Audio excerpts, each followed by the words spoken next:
Oke, semua udah dengar tak? Boleh, jelas. Oke, terima kasih.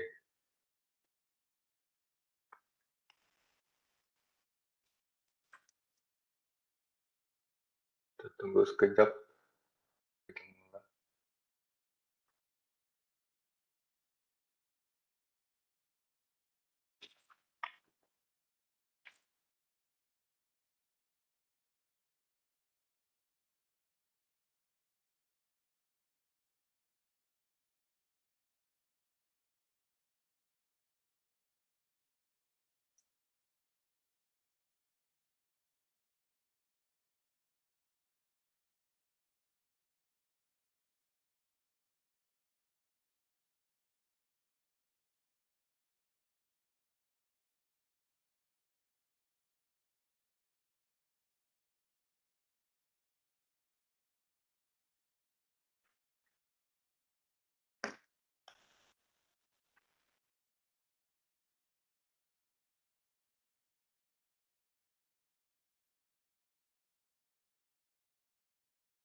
Oke lah, tanpa membuang masa, kita melakukan sedikit ceramah, talk about this is a Siri lah, berkaitan dengan outcome based learning, personal based education OBE. Jadi kita tengok pula untuk minggu ni, we try to look into what we meant by learning cluster, learning outcome cluster, and also learning domains. Okay, so before I start, welcome again to the series, outcome-based education series. Thank you for everyone to join us again with PPKA in terms of trying to share about or to share further about learning and OBE. So part of the OBE, so some part of this talk will be a bit repetitive. So bear with me because I'm going to assume some participants did not participate for this.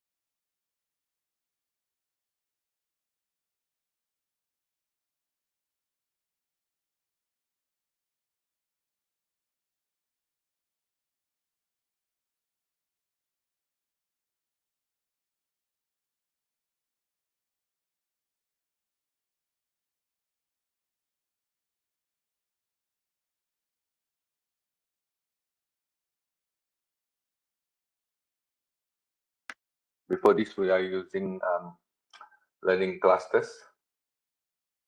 No, we are using learning domains. And then it is a bit confusing in terms of using learning domains, and also the another part is the learning, the taxonomy. So in terms of education definition, the learning taxonomy actually referred as learning domains, and the rest, the learning outcome clusters, is like just called as learning outcomes. Okay, and then at the end of this talk also, it is hoped that you also can will be able to at least look back to your learning outcomes and try to construct or repair or do some adjustment with the learning outcome statements, especially for your courses. And probably for program level, you try to see whether there is a problem in terms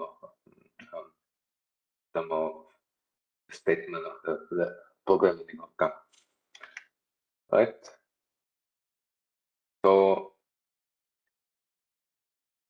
again, we go back to what is, before we can go that, we look back at OBE again.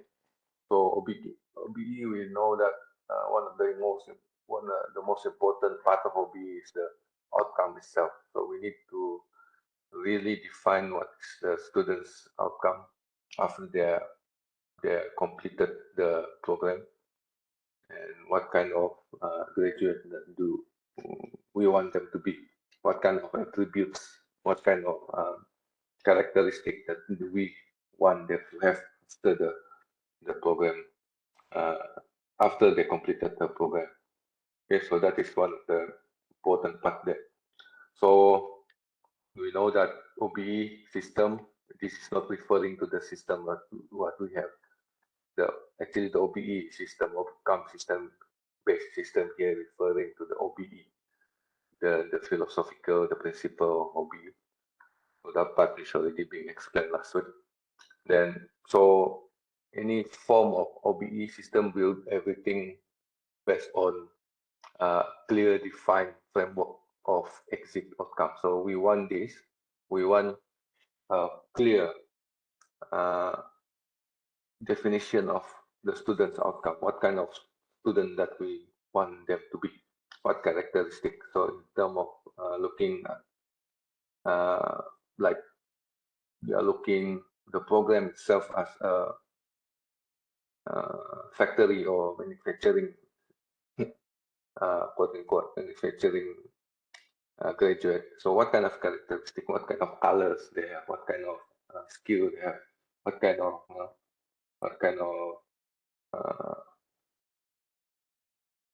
character that you want them to have, what kind of attitude you want them to have, okay, or at least to exhibit. So in OBE, the curriculum, instruction, and assessment should be viewed as flexible and alterable. So meaning to say that curriculum, instruction, and assessment should be very, very, very flexible. So it's supposed to be flexible so that it will accomplish the defined learning ends or the learning outcome. So that is OBE. So these words, these sentences are not taken from me. It's not being constructed by me. It's taken from Spady himself. So this is another part of the Spady's explanation there. So outcomes are clear learning result. So what kind of after they undergo your course, what kind of changes in terms of their skills and knowledge and also attitude. So you want to see the outcome is actually what the learners can actually exhibit, actually can show, you can see the evidence that the skills or the knowledge is being exhibited from their behavior. So in other words, that outcome will reflect the learner's competence. Okay, so competence is not only about knowledge or skill, it's also about attitudes. So this is going to include how to use the content, okay, information, ideas, and tools successfully. So that is what is meant by outcome. So the question is, what kind of competency, what kind of knowledge, what kind of skills, what kind of attitudes that that learners can perform after completing an academic program, especially, for example, in UMS. So what kind of competency? How do we determine that? How do we actually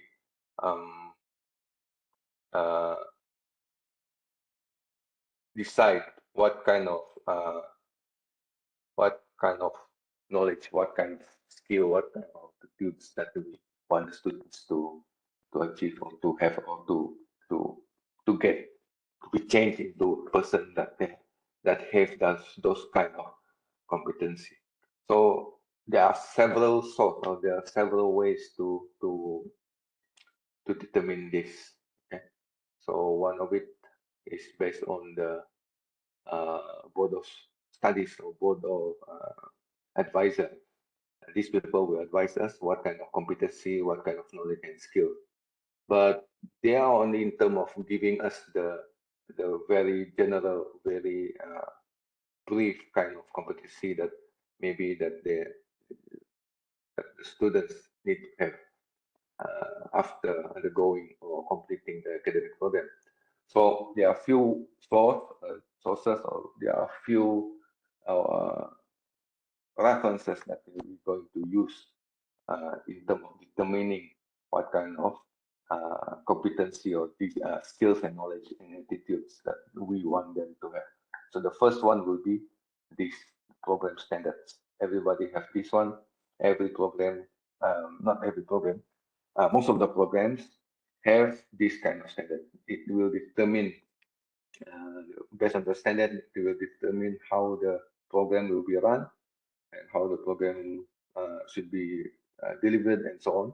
But most of the most important part of program standard is it will determine the curriculum of the program. So it means when we said about the curriculum, it will cover the learning outcome of the program, and to what level and to what extent the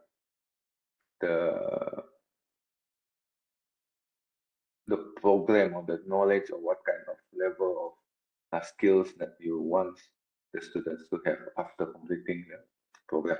So this is one of it. Okay. And then another one would be the MQF itself. Okay. So this one will explain you the 11 learning clusters. So the MQF will be the basic guideline, the main guideline for us to determine what kind of skills and knowledge and attitudes the students must have after completing the program. So there are 11 clusters. Okay, so I will explain on that one, 11 cluster, and not to forget, okay, the another document that every program owner should have, every lecturer have to understand this. The Garis Panduan Pembangunan Program Akademik Universiti Awam. So this one will be, it has certain guidelines on how the courses will be distributed, and this is also another document that we need to refer in terms of determining what kind of content, what kind of outcomes that we want them, what we want the students to complete or to have after graduating. Okay, so this is the basic thing. So we have three things. First is program standard. Another one is MPF document. So you need to get this one. Make sure that you're getting the latest version of it, and then much older document will be the Garis Panduan Pembangunan Program Akademik Universiti Awam. So this is another part that you need to have also. So with these three, maybe four, first you have the body of the board of studies, sorry, or the advisor of the program, and then you have the program standard, you have the MQF, and then you have this guideline. So you should be able to know what kind of learning outcomes that the students should have. So this learning outcome will be categorized according to the MQF 2.0, which is we call it 11 learning cluster, LOC. Okay, and then another guideline. This is not by our university, and this is a bit of confusing document. So that's why I need to be careful using this, and also how to convey the content of this document. So for now, we be basing our interpretation, all of the interpretation of our practices and the program design and also the course learning outcome, and most of the things are based on MQF. So this is our main um, reference. Okay, aside with the program standard. This one is just maybe a quick reference of quick things to refer how to construct your course learning outcome and so on. Right, so this one. Then, so we go to each of the learning outcome clusters. So the learning outcome clusters is we can get from this one, this document, the MQF 2.0. So, so before this, the MQF using the term learning domain. So we have add learning domains. Okay, so after the add learning domains, the MQF 2.0 became, they use the term clusters. Okay, probably first I'm not agreeing with this one, is going to confuse again, but I understand why they use the clusters. So the clusters is to avoid the the the confusion with the learning domain. So now you need to see LOC as the learning outcome clusters. Okay, so the 11 uh, learning clusters, and then we have the 3 learning domains. That 3 learning domains will be explained afterwards. Okay, so in the MQF 2.0 learning outcome clusters, we have the basic LOCs, or the basic learning clusters. We have 5. Okay, we have 5 learning clusters actually. Okay, they call it that and they confuse themselves as well. So basically they have 5. So the first one will be the knowledge and understanding, and the second one, C2, will be cognitive skill, and then these are quite a big clusters of clusters, okay, which is functional work skill, and then we have the personal and entrepreneurial skill, C4, and then we have the ethics and professionalism. So basically we have 5. And then you got to start thinking about from 5 and then become 11. So I will explain and try to understand. So why suddenly from 5 and then to 11? Okay, so it's much better for us to refer our learning clusters as 11 learning clusters. Okay, 11 LOC. So we have here the first learning cluster we call C1, the knowledge and understanding, same as previously. And then you have the cognitive skill, C2, right? And then we have the functional work skill, which is divided into 6 clusters. Okay, so the first one will be C3A, the practical skills. Okay, C3A, and then in the interpersonal skill for 3C3B, then we have the communication skill, C3C. So for me to remember, C is what is communication, C. So C3C is communication skill.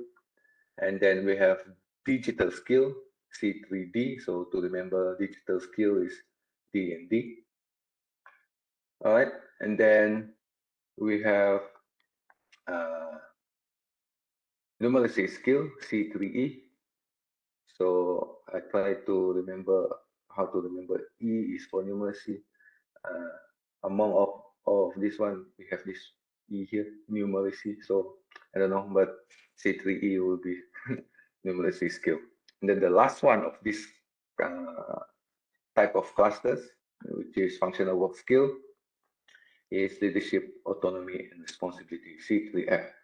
So the functional skill will be 1, 2, 3, 4, 5, 6, which are practical skill, interpersonal skill, communication skill, digital skill, and also numeracy skill and leadership skill. Right? So now we have 1, 2, 6, 8. Okay.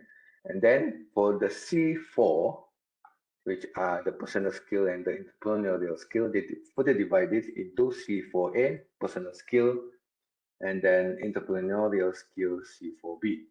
Okay. So don't ask me what's the logic of doing this. I don't know what's the logic of them to do this, but I'm sure they have their own reason. Probably they want to match with the other the other framework in the Southeast Asia. I'm not, maybe that's the reason.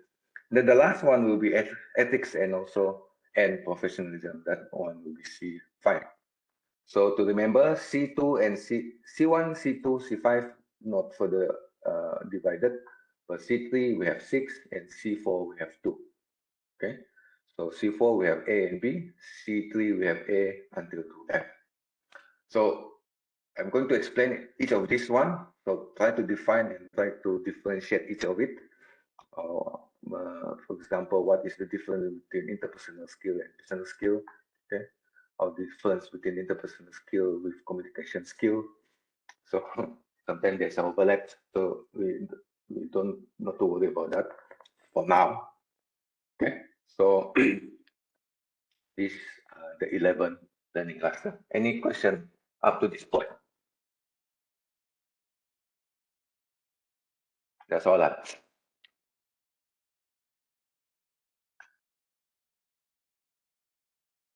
You can put on the chat. You can see easily from the chat as well.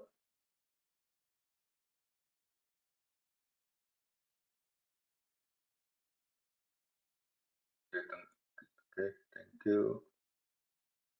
But so these are the learning clusters. So when PPKA, when whoever's saying that what are the learning domain, so try to ask them back, are you talking about the cluster or the real domain? So if they said, for example, practical skill, cognitive skill, and so on, that is referring to the learning clusters. Okay, so if you look at these learning clusters, it is basically like the whole syllabus, the whole content, or the whole things that you want the student, or the whole skill and knowledge and attitudes that students should have learn in the program. Okay, so this is the thing. This is the whole package that you are going to teach them or to provide them the learning experience, the learning opportunity for them to able to develop their knowledge, develop their cognitive skill, develop their practical skill, and so on. So this is the whole thing. So up to the program, to what extent, to what the amount of effort the students have to experience in terms of developing their knowledge, developing their cognitive skill, developing their entrepreneurial skill, and so on. So up to each program to do that. Okay, so this is some sort of the content of the program. Okay, the first thing, the first content of the program is knowledge and understanding. So you know what kind of knowledge, and then the second one will be, okay, what kind of cognitive skills that you want students to have, because of some reason you want them to have a scientific skill. Probably the other program may not need the scientific skill. Okay, for example, then the practical skill. Each of job or each kind of career may needs different practical skill. So you want to decide for this program, you want the students to have a certain specific practical skill. Maybe for mathematician, they need a different kind of practical skill, and so on. Okay, so this is basically in a simpler way to say, learning clusters are what kind of things the students going to learn and will be able to become part of their learning outcomes. Okay, so these are the learning outcomes that the students should have after completing the program or graduating from the program. Okay, so before this, I think you may already saw how was the previous MQF being mapped into the current MQF framework. Okay, so it's quite difficult to see all the lines here, there, and go there. So it's much difficult. So it's much easier we use this method. Okay, so much easier. We have this metric. So the C1 now, the noun that we have, the C1 knowledge and understanding is actually knowledge. If you map your CLO to knowledge, that's going to be easily mapped into C1. Okay, that's the code for that one. And then the C2 cognitive skill. If your CLO was mapped into scientific methods, critical thinking, and problem solving, so that will be easily mapped into C2. All right. For practical skill, no changes. C3A will be still practical skill. The previous one will be still practical skill. And then we have some complications here after that. So we have C3b interpersonal skill. So it actually combined from two previous learning domains, okay, which are the social skills and responsibility, and also communication, teamwork, and leadership. So that one actually combined into interpersonal skill. If your course learning outcome was mapped into either social skill and responsibility and also communication, teamwork, and leadership skills before this, so you have to examine whether your CLO is supposed to be here or somewhere else.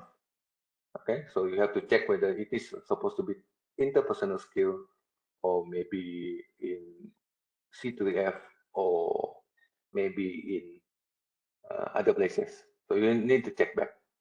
Okay, all right. So you need to check again. So communication skill will be separated. So it is actually from the communication, teamwork, and leadership skill. So that will be separated from that domain into this cluster. So we have three C3C. And then you have three C3D digital skill, which is originated from here, which is from lifelong learning, and also management skill. So probably last time we're going to start thinking what's the difference between management skill and managerial skill. So that's a bit confusing. Or whatever it is, if your CLO previously been mapped into this one, check back whether it will fall into digital skills or not. Okay, because this one is also fall into personal skills, so you check back. Then you have numeracy skill, which is also originated from this one, scientific, critical, and problem solving. So check back again whether that is actually cognitive skill or numeracy skill. So numeracy skill is being separated from cognitive skill, probably because there is a demand on looking at numeracy skill for the current needed skill in the world. And then we have the leadership, autonomy, and responsibility, C3F, which is also from here. So pretty much this one was broken into broken into three classes. And then this one is broken into two classes, also this one. So probably only these learning domains was being modified into clusters. All right, so you have personal skill. Personal skill is also from here, lifelong learning, and also management skill. I think this one will be a lot in terms of management skill for personal skill. And then we have entrepreneurial skill, which is probably being just renamed from entrepreneurial and managerial skill into entrepreneurial skill. So that will be C4B. The previous one is C4A, sorry. And then the last one will be ethics and also professionalism. So this one is the same thing. Okay, so pretty much the MQF 2.0 was more organized, but it become 11 learning clusters. So just remember what other clusters are. You don't have to memorize all of them. Usually, this one is compulsory to be remembered. C2 has compulsory. The rest probably you have to look into your course, whether it's relevant to your course or not, whether it's being made into your course or not. So you have to look at this one. So the next step after this is for me to explain each of it, each of the cluster, especially C2, C1, C2, and maybe C3p and E as well.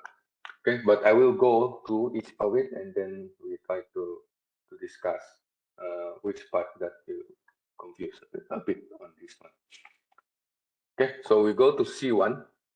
So be reminded C1, C2, C3, and C4, and C5, and so on. So from now on, we are not going to use C1, C2, and the C5 to refer to the taxonomy. Okay, we use a different coding for the taxonomy. So for cognitive, we use CT. For affective, we use AT, and also for P, psychomotor, we use P. So try to remember that one. So when we are talking about C1, C2, C5, they are not referring to the Bloom's taxonomy. They are going to refer to the learning clusters. Okay, C1, knowledge and understanding. So it is here being mentioned from the MQ itself. These learning clusters is the systematic understanding of facts, ideas, information, principle, concept, theories, and whatsoever being said here, all things here, it says technical knowledge, regulation, numeracy, practical skill, tools to use, processes, and system. So it's supposed to relate it to a subject, to a field of study or discipline, as well to a technical or occupational or workplace aspect of knowledge and understanding. So when we read this and we interpret it, so C1 is referring to the sole body of knowledge, the sole facts, information, rules, or whatever knowledge that related to the program. Okay, whatever knowledge, whatever facts, whatever principle, whatever theories, whatever concept that is related to the program only. Okay? So meaning to say that if you are teaching about, if the program is about chemistry, so anything related to chemistry only. Okay, you can put a little bit on science, related science facts or related science knowledge, but basically it will focusing on the knowledge of the program, the body of knowledge. So knowledge here is referring to now. It's referring to the what kind of knowledge the program will be imparting to the student, what kind of knowledge the student is supposed to obtain, what kind of new information, what kind of new principle, what kind of concept, what kind of law that is related to the program only. Okay, it's not going to relate to other things. So if you will, at this point, from the MQF 2.0, it haven't mentioned about the level. It doesn't mention about levels. It doesn't mention about the taxonomy level yet. It doesn't. So by this, it explains whatever knowledge and whatever type of things that you want the students to be able to do with the knowledge. Is either to remember the knowledge, either to explain it, either to apply the knowledge, either to analyze the knowledge, okay, the information, principle, whatever, and then we'll be able to synthesize knowledge, to synthesize or to create ideas, or it can also relate to make decision using that knowledge or to make decision around that knowledge. So here is referring to the content of the program. is to refer the whatever information that the students supposed to at least to know to that certain knowledge according to the level of the program, whether it's degree or diploma. So diploma and degree will be different. Degree, bachelor degree will be different with master and so on. So this is knowledge. For PhD, for example, okay, so some PhD and also master's level, some kind of myth or misunderstanding that PhD not supposed to have C1. So if you want to create something out of nothing, it's impossible. So for PhD level, students need to have C1. So students not only to have C1, not about the knowledge itself, but also maybe for PhD, they need to know the basic knowledge about research, the basic knowledge about doing scientific literature and so on. So that is knowledge. So PhD and also master by research supposed to have C1. Okay, so try to understand here. C1 is for the program only. So when you want to, so another question will be if a course is from PPIB or if the course is from PKPP, so can they map into C1? So my suggestion is not to map these groups of courses to be mapped into C1 because C1 is about the program itself. It's about the content of the program. So it's not suitable for those uh, courses to be mapped into here, unless it is really related to the program. Right? So it's not a definitely no, but it is advised not to map into here. Okay. So here, from the novel quick reference, they are use these attributes. Okay. They use that kind of attribute. To get my thought. Okay.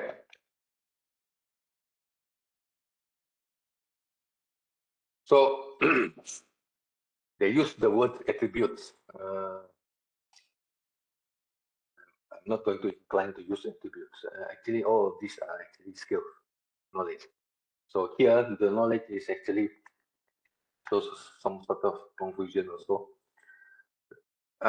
Here, so knowledge and understanding, this is what they call recognize, recall, interpret, simplify, classify, summarize, infer, compare, explain.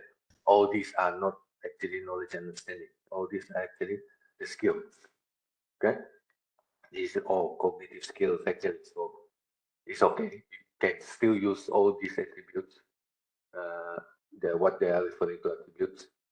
So recognize, recall. So if you look at until to here, like infer, summarize, classify, exemplify, interpret, compare, and explain, some of these are actually beyond level 3 of Bloom's taxonomy. So do not confine, do not make your program rigid when it's um, some sort of misunderstanding, some sort of interpretation saying that for C1, knowledge and understanding, since the words knowledge and understanding, the Bloom's taxonomy that we're supposed to use for this cluster only up to understanding. No. Okay. So for C1, it is allowed, it is okay, it is entirely, perfectly all right, okay, good to go if you use a higher level of taxonomy blooms. For example, you use synthesize. So if you one of your CLO saying that the students supposed to create something based on this C1 cluster, it is definitely okay, no problem. However, the thing that you need to remember is just not to overdo it. For example, all of the courses in this program using using or based on uh, taxonomy bloom at level synthesis. So that's not fair for the student.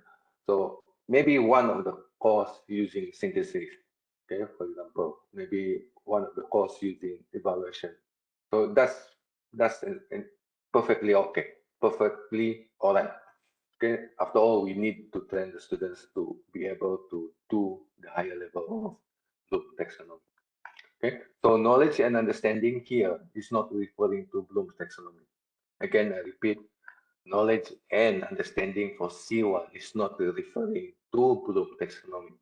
C1 knowledge and understanding is referring to the program knowledge, principle, theory, laws, uh, and any form of information under that program, under that discipline, under that field.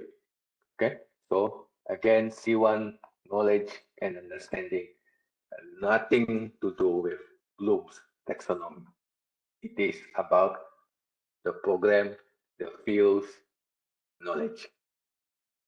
Okay, hope you understand that one. Any, any question?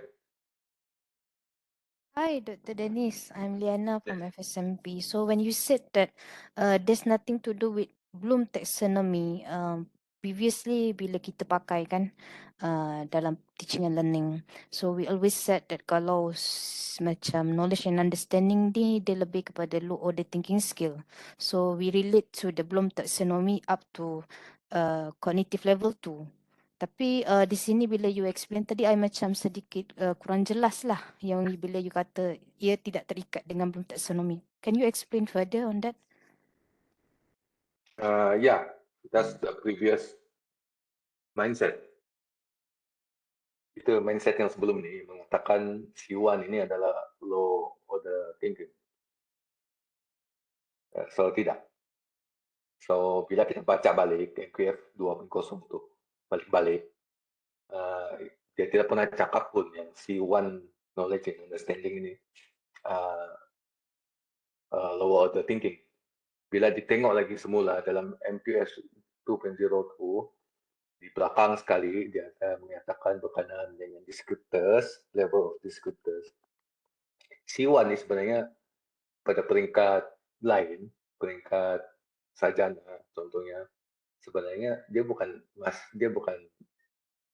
lower order thinking lagi, dia sudah mencapai higher order thinking. Jadi daripada situ dan juga pembacaan balik-balik berkenaan dengan ini, dengan melihat semula ataupun mengkaji semula ataupun benchmark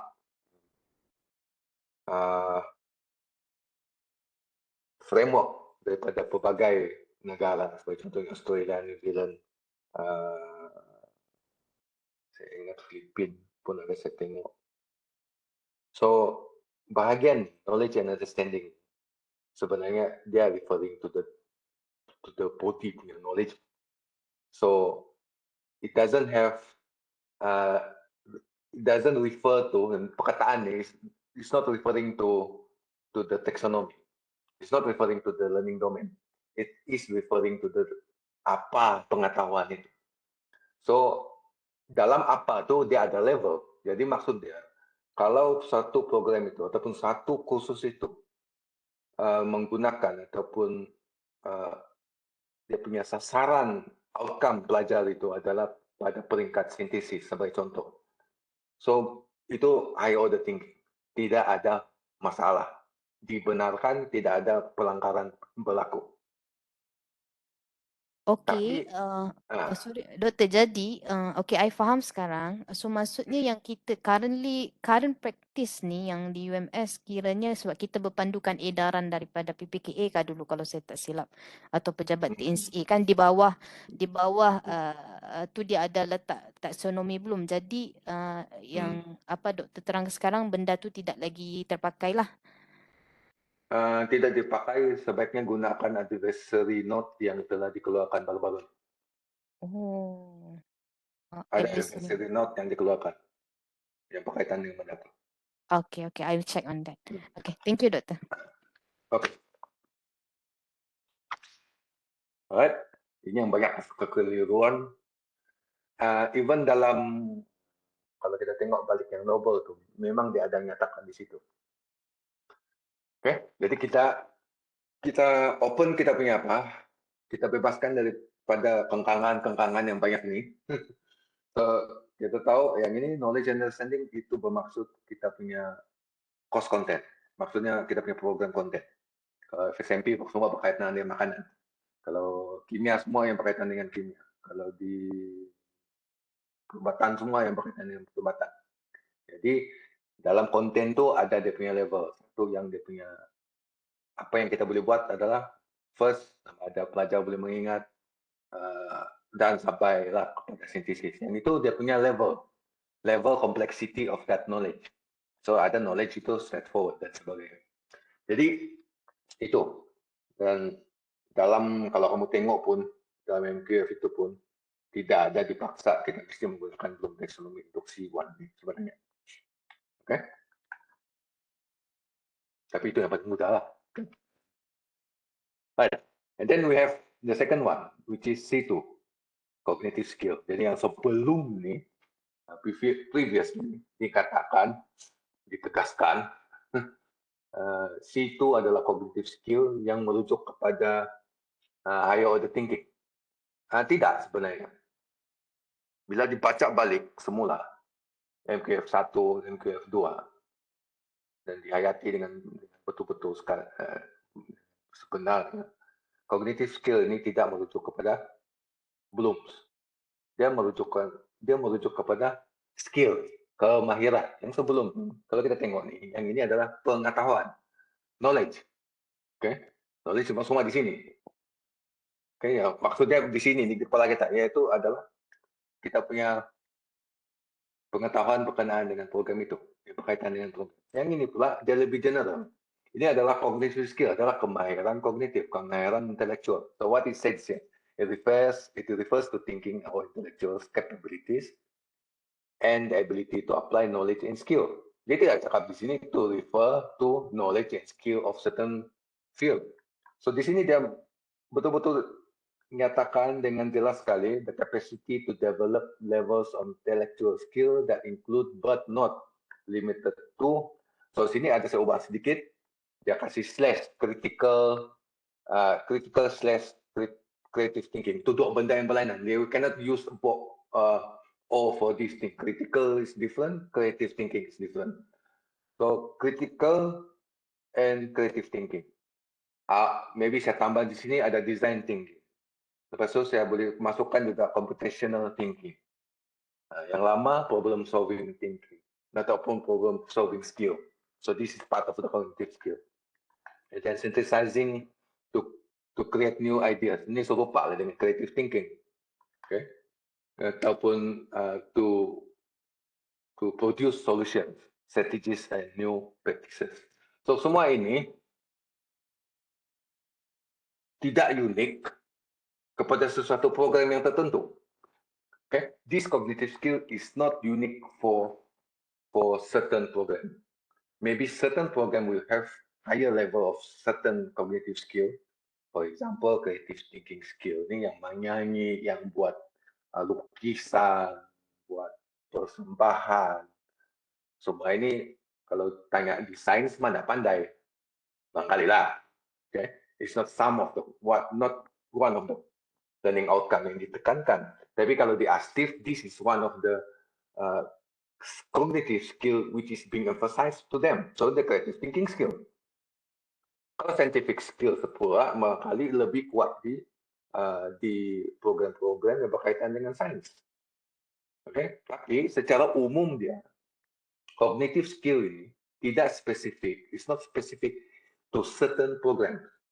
Kalau ini, C1 is supposed to be specific to a certain program. Program yang berlainan akan mempunyai kandungan yang berlainan dengan program yang lain. So that is the main basic idea here. So C1 knowledge itu kita panggil dia untuk program itu sahaja. Ini untuk skill. This may be required will include critical, creative thinking, skill, design thinking, and so on. So kalau kamu tengok di mana HOT itu yang terlibat, yang contoh dia analisis, application, synthesis, evaluation dan sebagainya, yang dikatakan yang kita ambil daripada HOT itu HOTS, yang sebenarnya yang diambil daripada nama Bloom's punya level itu yang telah mengelirukan seluruh dunia ini. Okay? Jadi yang HOTS itu sebenarnya tidak benda lain. Okay, sebagai contohnya critical thinking. Critical thinking will be involving all those things. For example, analyzing, synthesizing, analyzing, evaluation, and so on. Untuk kreatif dia akan guna banyak kepada kreatif, creating. Okay, sebagai contoh design thinking. Ini design thinking dia menggunakan kedua-dua, yaitu analyzing, analyzing, dia akan evaluate, dia akan create dan sebagainya untuk skill-skill ataupun kemahiran-kemahiran ini. So, memang cognitive skills itu sebenarnya merujuk kepada HOTS, higher order thinking. Tapi jangan terkeliru di sini cognitive skill ini hanya kepada yang belum taksonomi yang tinggi-tinggi itu. Tidak. Cognitive skill ini juga melibatkan pengetahuan yang rendah. Sebagai contoh, kamu mau tahu juga apa yang berlaku dalam problem solving. Apakah, contoh dia, what are the steps of doing problem solving? So, ada juga lots di situ. Ada juga low order thinking di sana.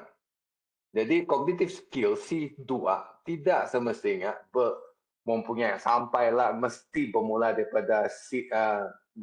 daripada aplikasi sehinggalah sintesis. Tidak. So, cognitive skills boleh dari bawah, boleh dari aras pengetahuan, aras kefahaman, dan sampailah paling tinggi. So, cognitive skill adalah kemahiran kognitif tersebut. Dan dia juga melibatkan pengetahuan tertentu. Oke? Okay? Adakah itu lebih jelas daripada sebelum?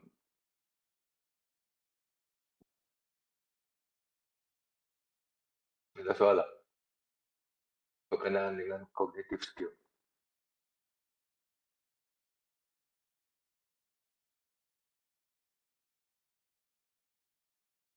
Barangkali salah satu soalan kamu itu adalah kalau kamu punya CLO itu sudah di map kepada situ, tetapi macam pula kamu terfikir pula dia macam pula di C1. Oke, tidak apa, tidak masalah. Sebab selagi kamu pakai HOTS itu, kita boleh longgarkan sekarang ini, dia berada dalam situ. Tidak apa, you're still in the learning process ya. Boleh? So, ini CLO yang kamu rasa, kalau pikir balik, seperti apa yang saya cakap tadi, sebenarnya CLO ini sepatutnya diletakkan di C1. Never mind, just continue to map it to C2. But make sure nanti student ada sampai ini nanti. Make sure dalam program kamu ada yang menekankan perkenaan dengan kemahiran kognitif ini dilibatkan. Oke, HOTS dia critical dan juga creative thinking. Itu akan terlibat. Oke, itu daripada analisis sehingga kepada sintesis. Oke, boleh ya? Ada soalan?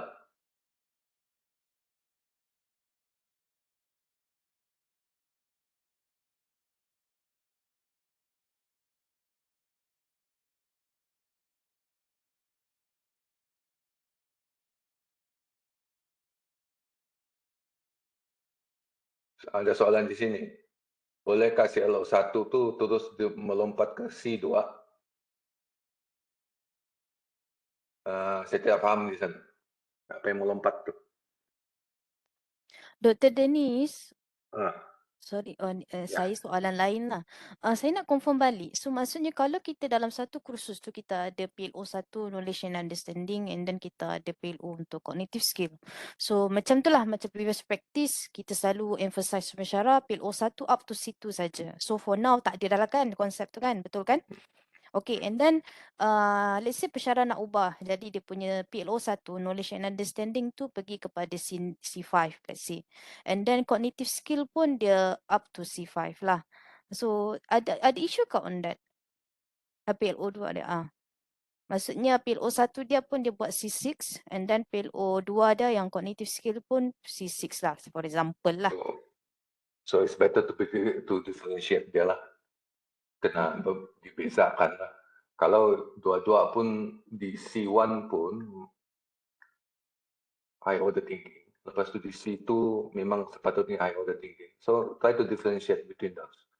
Kalau yang di C2 tu melibatkan kepada kemahiran kognitif yang disebutkan di bawah, sebagai contohnya problem solving, critical design thinking, semua tu, itu yang dirujuk dalam situ, tidak apa. Tapi kalau itu juga merujuk kepada it's still referring to the knowledge of the course, saya jangan buat begitu lah. It's much better dalam kamu punya C1 itu memfokuskan kepada knowledge dan juga level comprehension ataupun level 2 for Bloom taxonomy, dan yang C2 tu lebih kepada yang high order thinking. I see. Okay. Thank you, Doctor. So basically try to differentiate between C1 and C2 lah. Okay. So yang ini ada satu soalan. Saya khusus tu lebih tentang kompleksi itu, sedangkan Jepang. Okay, so jangan, ini adalah mindset lama juga. Setiap kursus tu sebaiknya mesti ada C1. Okay, dia mesti ada C1. Saya tidak kisah CLO tu apa. Tapi kursus tu mesti ada C1. Sorry. Itu salah pula. Kalau kursus tu tidak C1, tidak apa, tidak hal.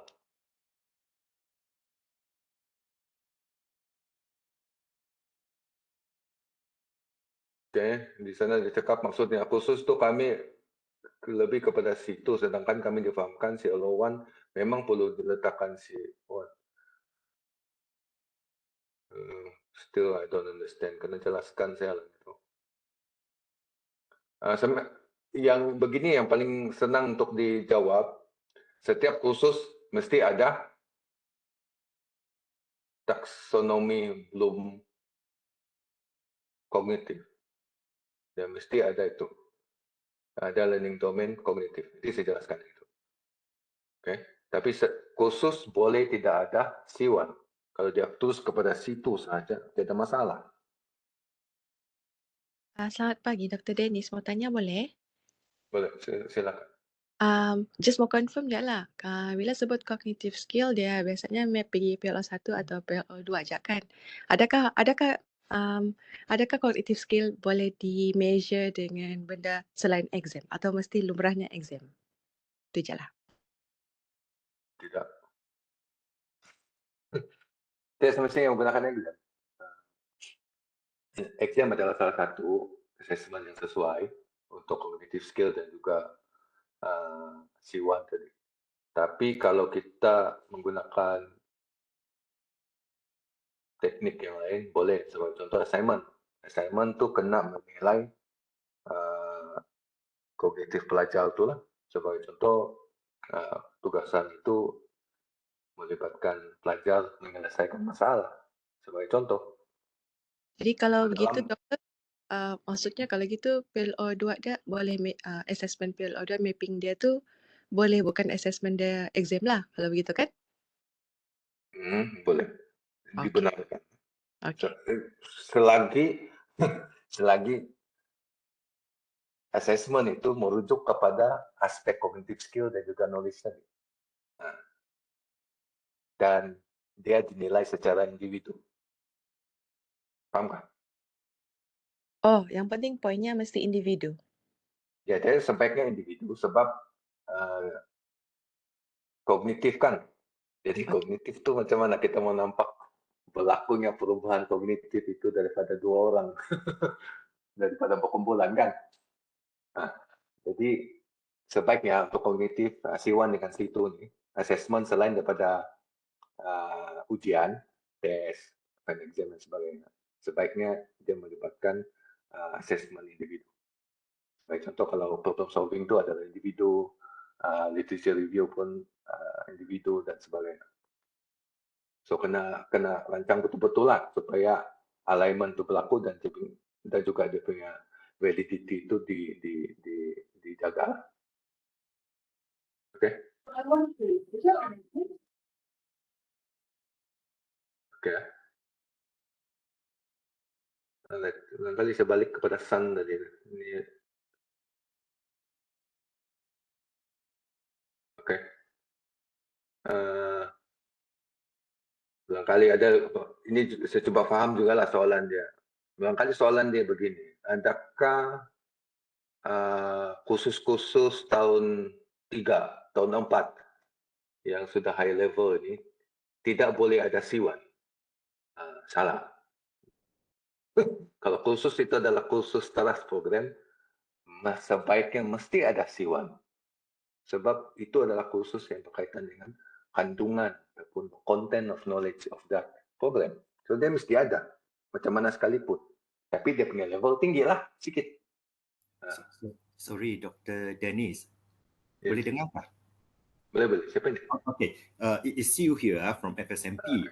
I think because there is a bit of confusions, bukan confusions lah, because we are so used to the C1, C2 tu blooms pak. Of course, previously now we use the cluster kan. Kalau dulu kita pakai LOD pak, the learning outcome punya domain pak kan, which is a lot easier lah. Sebab I think now the explanations, I'm with you. Tapi saya rasa mungkin ada yang terconfused tu when you say C1 tu, nanti dia terfikir lagi pasal what they call taxonomy. I think there's one thing like is easily confused that one here, right? Because yes, I know. Yeah, I still prefer the LOD like LD1 and 2 and so on kan, itu senang baca, senang faham. Okay. But I'm with you. Tapi my concern here is actually betul lah, because I think it was the sebelum ni kita diajar, the lots and hots because of itulah. Maksudnya kalau if you are talking about knowledge and understanding, you limit yourself to, Bloom's taxonomy, C1 and C2. That was the previous punya school lah, I use the word kan. Tapi memang diajar oleh trainer, but that is put aside lah. But actually this has been clarified by even kalau we recall the ada talk bah, I think was last year, KPT punya was supposed to be periodic. I think it was one of the speakers who did mention, and even besides that, there was another talk that I attended, actually by another very senior auditors from MQA, did mention that actually we can go beyond C2 yang kita punya kongkongan tu kan, terkongkong. Yes, that's why I'm emphasizing that. Yeah, but the thing is here, kita lepas tu tak ada lanjutan lagi pada talk. I think this is a very good punya, but I think not until kita boleh bagi examples lah yang betul-betul menjelaskan. Otherwise, I think for example, I think your explanations here, we are talking about the cluster 1 or C1, we call it here cluster 1. Here is actually very specific to your program punya knowledge. Everything is about the program. When it comes to the C2, the cluster C2, we are talking about kemahiran, which does not limit to your it's more of your kemahiran lah kan.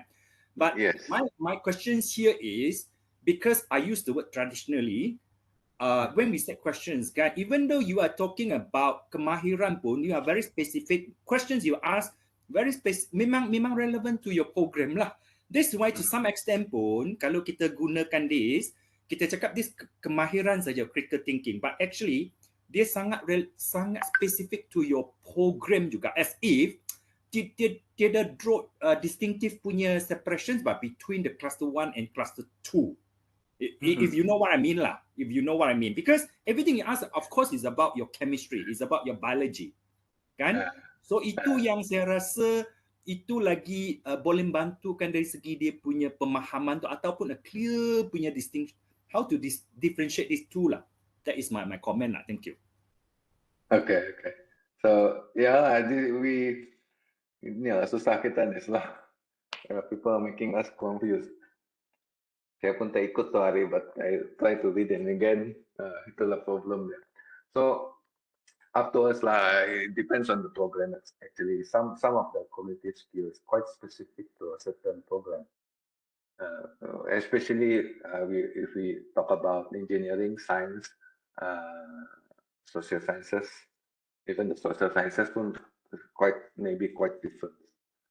So actually, at the end of this talk, I'm talking about the way forward. So maybe for the way forward for UMS is we need to have our own definition in this thing, so that everybody will refer to that guideline, so that we are not going to confuse ourselves anymore. So when there are new MQF 3 or whatever 10 later on, we still have that kind of definition. Okay, we define cognitive skill as such. Maybe for this program, they have their own definition. It's fine, but it's okay. But we have our own guideline for this one. So we are still a bit behind on this one, actually, right? How to differentiate between C1 and C2. So from now on, I will refer LOC 1, okay? It's referring to the cluster LOC 1. Okay, so and then the second cluster, cognitive skill, LOC 2. So we need those, how we're going to define. So PPKA is in the big job here to try to come up with this guideline. So help us, everyone, to get things done correctly in one time.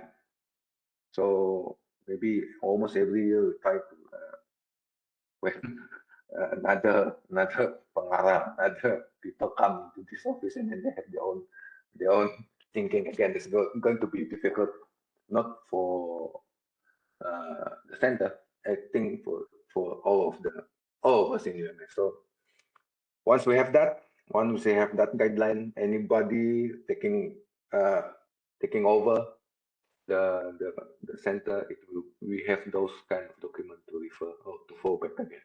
Okay, so thank you for that input, Dr. Siu. So I think the C1 and C2 is already confused us a lot already. Okay, so look, they said this is cognitive skills. They're referring to HOTS, higher order thinking. But look at the attributes that they gave to us. It's actually referring to problem solving, scientific skills. It's problem solving. We have problem identification, analysis, application, synthesis and evaluation, decision making. Okay, decision making, evaluation, the very same thing actually. So I don't know why they're differentiating. Okay, problem identification. Okay, for example here, problem solving. 1, 2, 3, 4, 5. This is if I ask you what are the skills related to problem solving, and then you have to answer first problem identification, analysis, application, and so on. So that is actually taxonomy Bloom level 1 knowledge. Explain me what is happening in the problem solving about analysis. So that will be taxonomy Bloom level 2 comprehension. So again, I want to try to emphasize that these learning clusters is not according to the taxonomy. Okay, so you have to differentiate between taxonomy, the learning domain that I will differentiate for this talk, and then here learning cluster, the LOC, and then you're going to have the learning domain or learning taxonomy. Okay. Then we have the practical skill. Okay. Then we have the C3, C3A. I think it's the one letter. So C3A, one of the functional work skill. So practical skill here, it says here, these are generally work skill and operational skill applicable in common employment environments such as planning, organization, skill, selection of tools, material, technology methods, procedures, while in study context, it may include study skill and preparation, undertaking procedures, scientific skill, designs, research, and so forth. Tidak ada disebut di sini menggunakan tangan. Doesn't say about movement. It doesn't specify about psychomotor. So I think the biggest sin of us to think that practical skill is psychomotor only is very, very, very wrong. Okay, so practical skill here is not, again, is not confined by the taxonomy. Okay, practical skill here may include cognitive, may include psychomotor skills.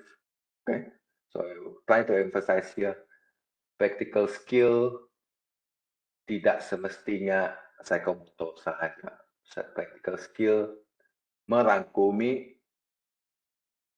kognitif, merangkumi psychomotor. Okay, dia boleh kedua-duanya sekali. It can include both. So your learning outcome, your CLO, it can be psychomotor and it can be cognitive. Okay, so any CLO come under practical skill. It can be either cognitive or psychomotor domain. Okay, another thing, another quote from the MQL, it also includes specialized skill, which are set by specific subject, discipline, technical, or professional related work skill. Professional practice enhanced professional competence should include safe and sustainable practices. It should can be. So safe and sustainable practices is not psychomotor. Okay, it's all about knowledge. Usually, there's a lot of knowledge about safety and sustainability, and the practices will be slightly different. So practical skill, again, I have to emphasize here, is not to be confined to psychomotor only. Okay, so for those programs, for example, mathematics, the mathematics probably will be mathematics, maybe also in uh, maybe computer, I don't know. But for mathematics, they have practical skill, but they are now, last time they are really in the confusion kind of state that actually their practical skill is not psychomotor. Because that is true. That's the mistakes that we have to admit. Okay, trying to emphasize, trying to imply that all practical skills are psychomotor. No. Okay, so not all practical skills are psychomotor.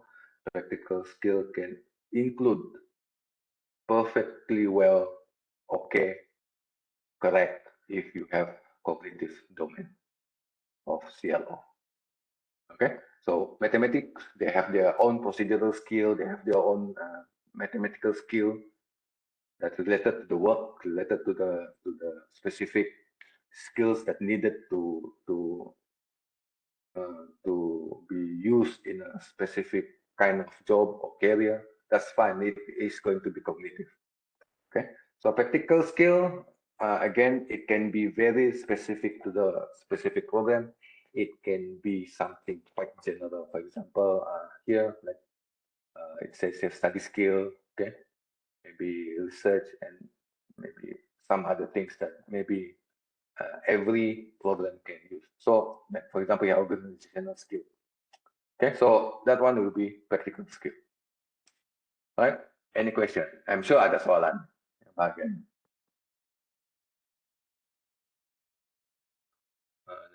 Kalau kena pula dengan numerasi skill. Nanti kita akan sampai kepada numerasi skill. Ada soalan? Any question about practical skill?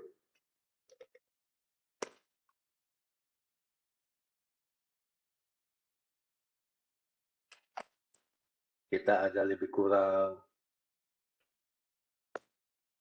berapa orang? 87 tolak 2, 85 tolak ambil 84. 84 tolak hasirin 83, tolak 2 nama 80 orang sahaja yang mengikut benda ni.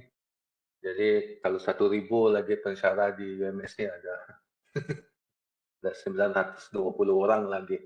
Yang saya rasa saya risau akan confuse dengan benda ni. Okay, ada soalan penaan dan practical skill. So I emphasize here again. Okay, so kita emphasize balik kepada belum lagi habis ni sudah ada minta attendance kan? Okay, kenapa untuk practical skill kita emphasize dia adalah kognitif dan juga psikomotor. Okay, so yang ini yang disebut tadi, ini berdasarkan kepada novel kita, based on our novel book. We have work skill, operational skill, employment environment, specialized skill, professional related work skill. So usually practical skill is being related to the work environment, but it can be also something else. Okay, any kind of practical skill that are needed for the students to perform in the working environment. Right, so C3p interpersonal skill. So in the C3b, it calls interpersonal. So interpersonal is about how we behave with others. Okay, what kind of behavior that we should exhibit, we should perform, we should show when we are communicating, interacting with other people. So it clearly defined here, interpersonal skills refer to a range of skills which amongst others include interactive communication, relationship, collaborative skills, managing relationship in teams, organizational networking, and so on. Okay, so social skill in it. Okay, so interpersonal skill is related to basically the social skill. Right, so basically this is largely related to attitudes, therefore it's largely related to affective domain. Okay, for learning cluster C3b. So interpersonal skill. So it is how we define the students' skills in terms of interacting with others. Okay, so that is interpersonal. So you look at the inter, meaning the interperson. So these are the skill or sub-skills related to C3p cluster, collaborate, network, and so on. So it is yet to be defined by UMS, but it is also yet to be fully defined by the PPKA. So it's all up to you for now, how you're going to how to define, collaborate, and then how you're going to assess it. Okay, so these are some of the interpersonal skills. So each program has to determine which skills that in terms of interpersonal skill that is very relevant to your graduate after this. Okay, so this is the definition of the interpersonal skill, among others lah. Okay, that is the C3p.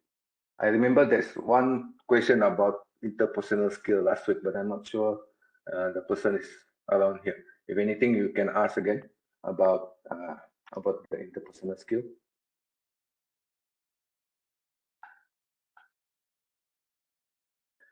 It seems that interpersonal skill, there's some overlapping with the communication skill. So try to differentiate between those. So interpersonal skill is basically the interaction skill, okay, the social skill aspect of the person, right? So again, for interpersonal skill, it's not only going to confine within the affective domain. Okay, it's not going to be only there. It's not about only affective. So interpersonal skill can also include cognitive domain. Okay, this cluster, C3b cluster, it can include cognitive domain, meaning to say that you have cognitive domain in that course. Your CLO, one of your CLO, this is actually about interpersonal skill, but you're asking about the knowledge about this interpersonal skill. So you're going to assess the student's skill, interpersonal skill using maybe quiz or maybe some basic tests. So that is permitted, that is okay. Once you're talking about cognitive, so you basically going to use assessment based on tests or based on certain assessment related to to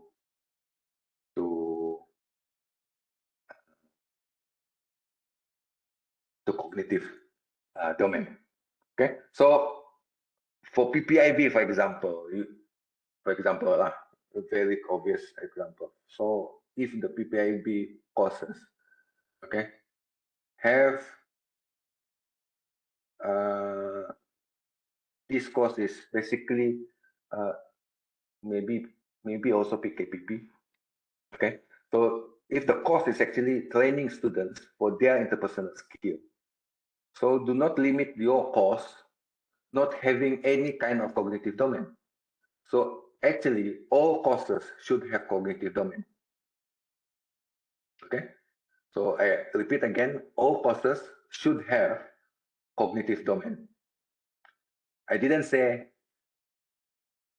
cognitive skill cluster. I didn't say knowledge and understanding cluster. I'm saying here about cognitive domain related to the taxonomy.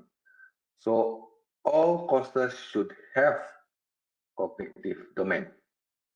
Right? For this course, for example, for course from PPIB, teaching about interpersonal skill that have cognitive domain. So that CLO, particular CLO, although it's cognitive domain, it shouldn't be mapped into C1 cluster. What I mean is it shouldn't be mapped into C1 knowledge and understanding cluster. However, it should be mapped into C3b, but the assessment is based on cognitive domain assessment. I hope you got that. Okay. Any question? Sorry, Dr. Denis. I like the way lah can you've been. I think it helps a lot to further. Tapi I can see that actually kita terlalu terkongkong, especially yang belum dapat grasp these ideas, all these things kan. Dia semakin boleh confused kan. So but yes, I as you said lah kan just now, we will not your suggestions of PBIB courses not to be so-called map lah kan, mengukur dari segi dia punya cluster 1 tu lah kan. Tapi actually for this one, for this C3p, you call it this one, but dalam ni kita ada element cognitive here lah, what you're suggesting kan. Yeah, yeah. It can. Yes, tapi itulah I think sebab dulu PPIB tidak dibenarkan ada kognitif. Jadi yes, orang tidak ada tes. Yeah, I understand. I'm with you because that's a problem. If I were these people, kan saya memang frustrated because I'm teaching this course, but nothing lah, kita tidak boleh lari daripada kognitif bahkan. Tapi if you are told kamu tidak boleh ukur kognitif, itu yang susah. Tapi at the same time here sekarang you suggest to masuk sini, tapi because kita sudah terkongkong dalam ni, actually is not cognitive kan. Kita cakapkan bukan kognitif. Some of them because of ajaran yang lalu yang tak betul. Satu lagi actually some of the things that actually macam you mention certain things that actually memang dalam MQF 2. Tapi I think maybe kelemahan kita semua lah kan. Kita tidak pergi baca betul-betul. Kan for example kan. So I think this one tapi kita ikut saja. yes ataupun the general idea or someone said it. But I think is dalam case UMS lah, but I hope somebody bukan somebody lah.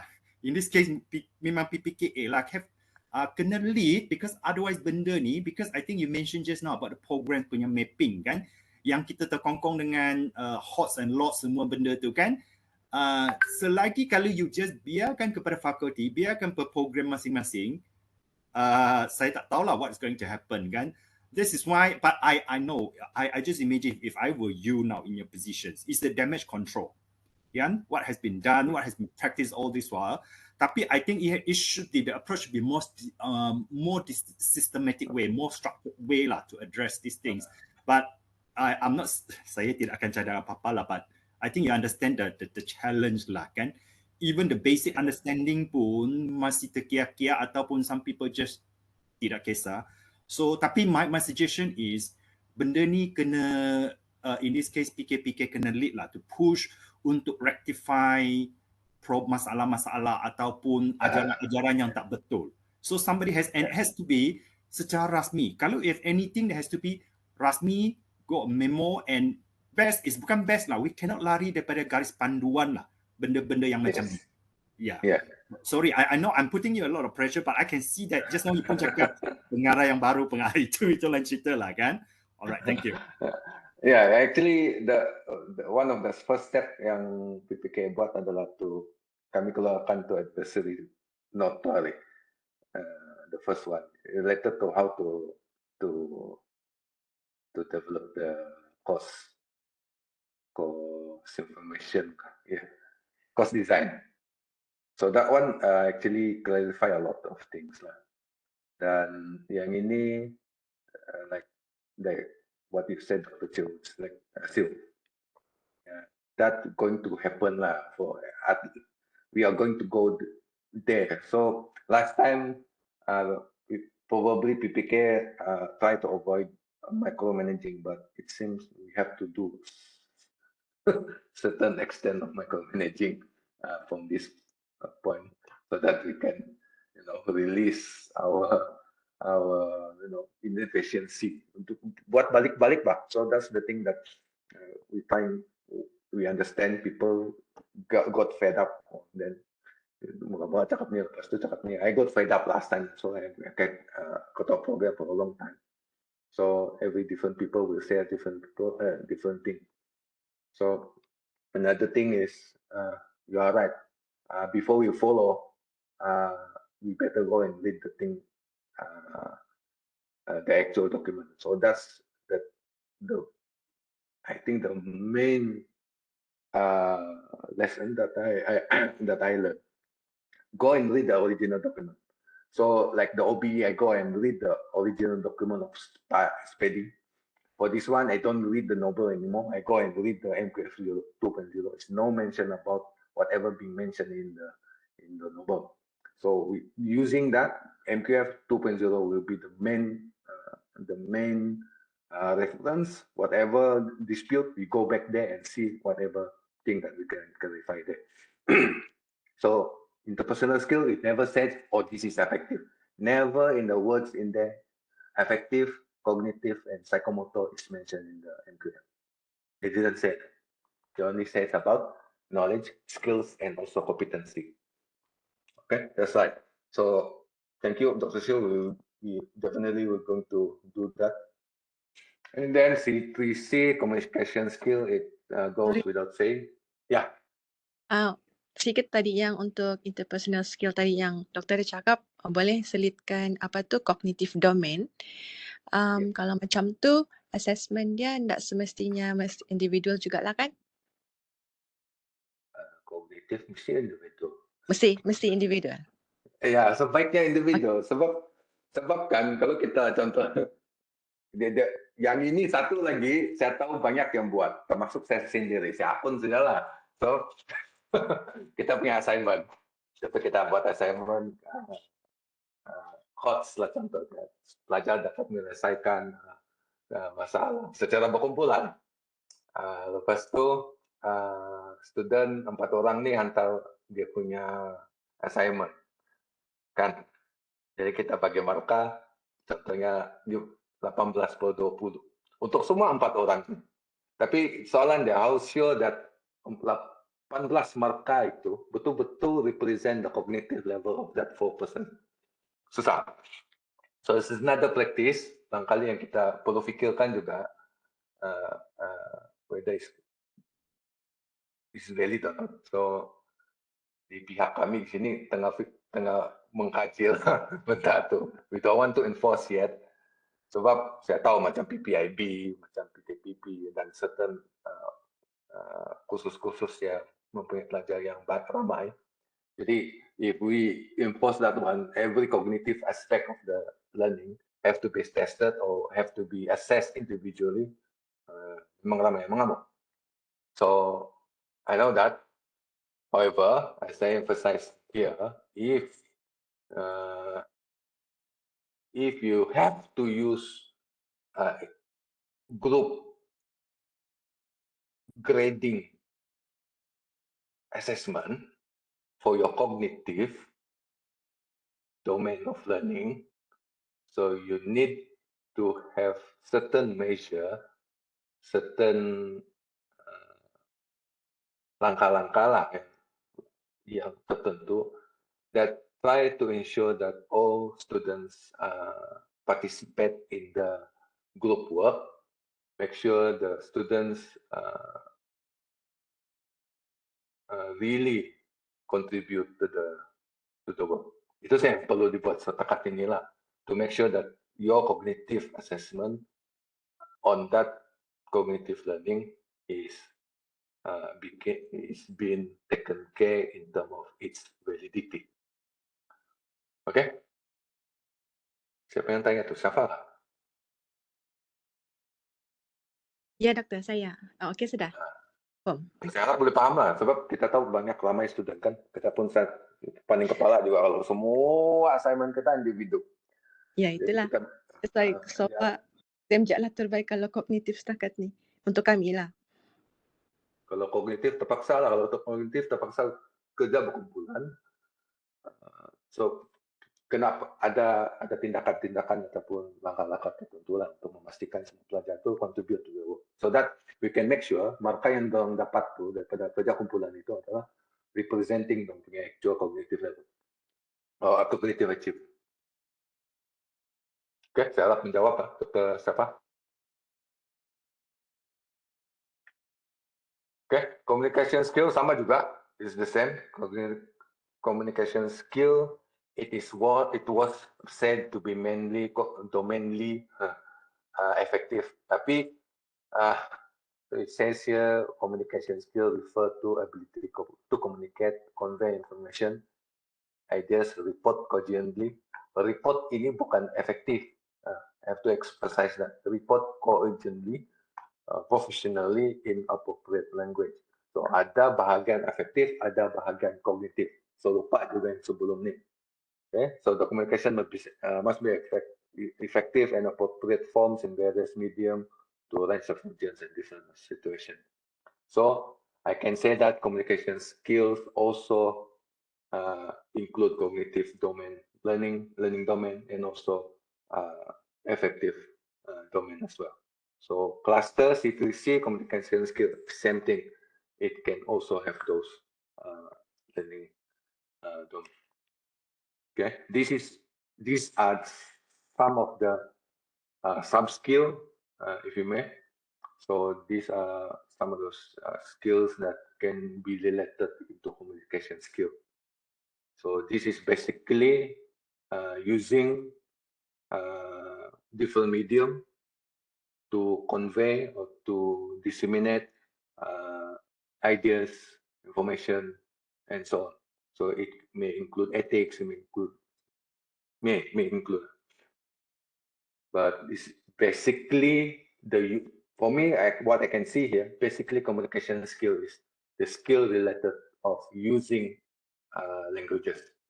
Okay, that maybe in the oral or verbal language, in terms of written, graphical communication, and so on. So that this will be the C3c communication skill.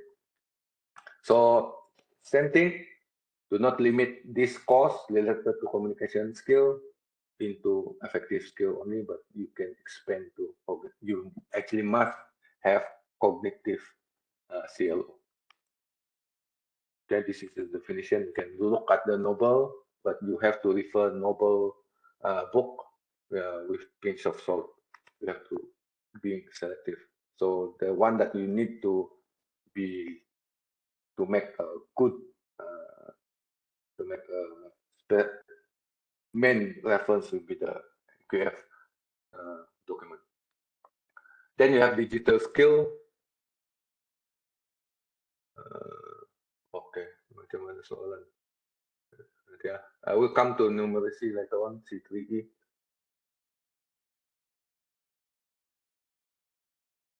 Okay. So digital skill, this is the only skills that being declared by the ministry for having all cognitive, affective, and psychomotor. Okay, which is not that accurate. Okay, so each of the clusters actually have, but I don't want to mention here. But for digital skills, it can include affective, cognitive, and also psychomotor. So it says here digital skill generally refer to ability to use information and digital technology to support works and study. So they may include storing information, sourcing, processing data, using application, communication, okay, for communication and problem solving, and also include ethics and values related to the use of digital skill, digital technology. Okay, so digital skill is anything related to the use and the proper use or legally use digital technology. So that is digital skill. Same thing, it can have either cognitive, affective, or psychomotor.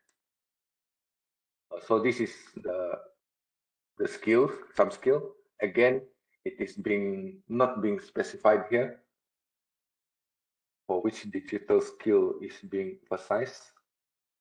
So this is the definition. You can refer this from the Noble book. Then you have numeracy skill. So I think there's one question. Bagaimana pula dengan numeracy skill?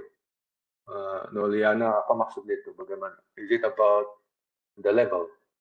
So numeracy skill, this is Sorry, actually soalan tu tadi untuk yang practical skill.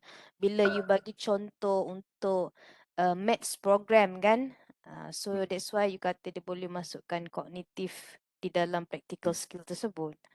So that's why I tanya, kalau maths program, you dah masukkan practical skill, elemen kognitif berkenaan.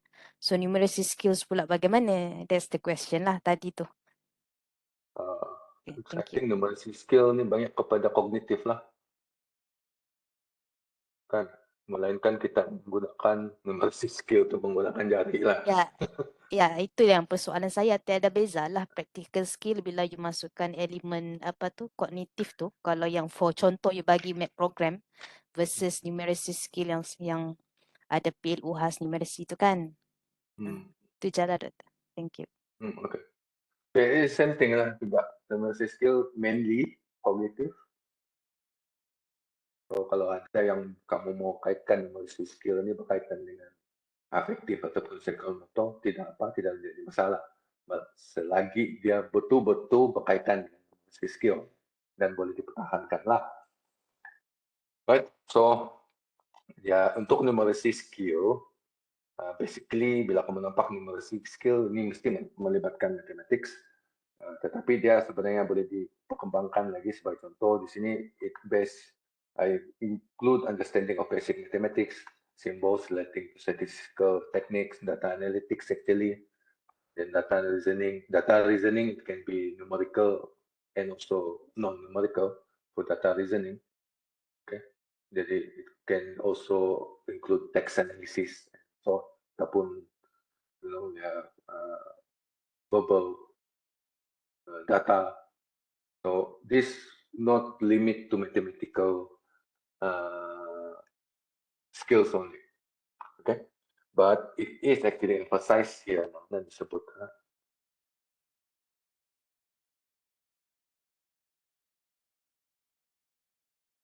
This one, the second one, numerical skill are required as an outcome ought to be indicated for every specific program.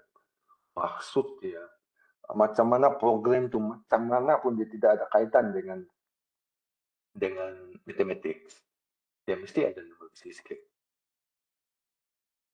Ya, sekurang-kurangnya ada 2-3 kursus yang mengajar ataupun melatih pelajar-pelajar ini untuk mendapat ataupun mencapai numerical skill.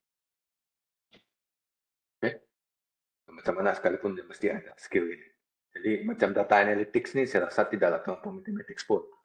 Data reasoning kalau bergantunglah juga what kind of data reasoning yang berlaku.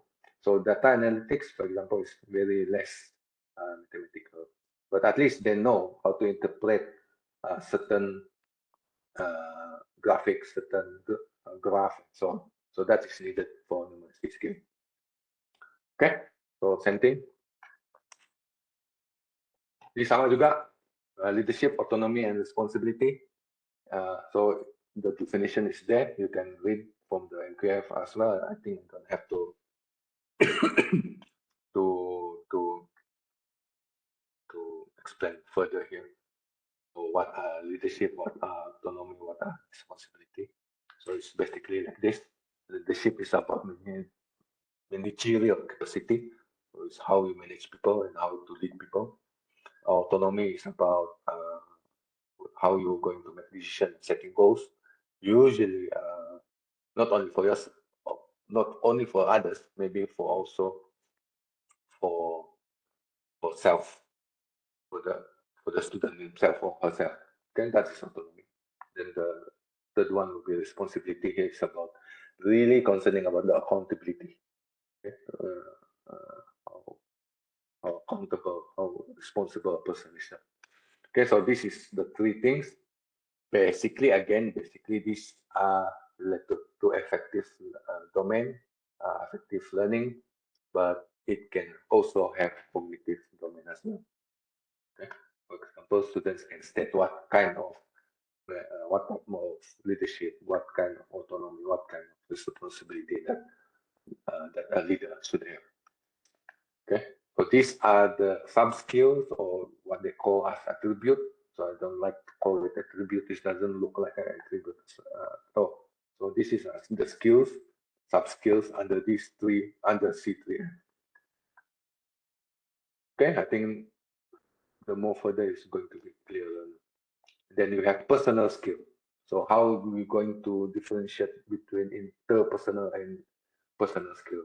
Personal skill can be also called as intrapersonal, meaning within the person himself. So personal skills are life skills that learners are expected to use every day. So it can be independent learning, can be intellectual and self-development. So personal skill is pretty much related to lifelong learning as well. And then it's also about good values like honesty, punctuality, time management. So everything personal skill is related to the students' behavior in terms of managing themselves. Okay, this is about the inner self of the student. Okay, so that is personal skill. So interpersonal is interacting with others. What kind of skills for students to for the student to interact with others? For personal skill is about how to manage themselves, how to make themselves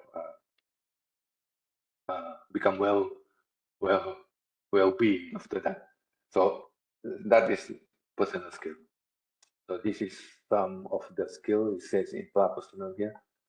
Then autonomous, proactiveness, and achievement-oriented. So these are the personal skill, or the skills under the personal skill. Okay, one is already personal. Then we have C4b, the entrepreneurial skill.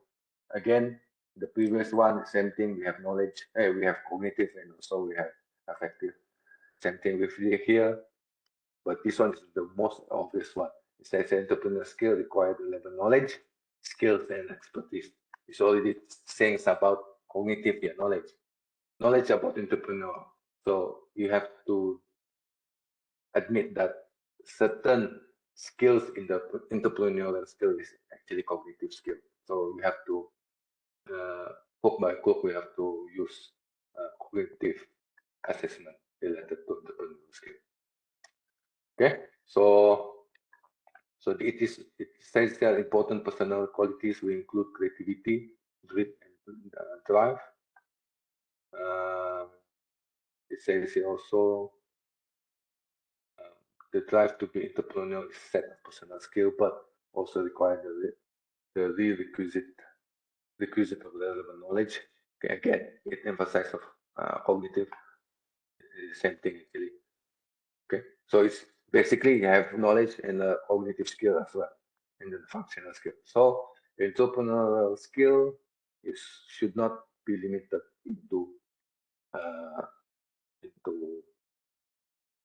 what we call affective domain only.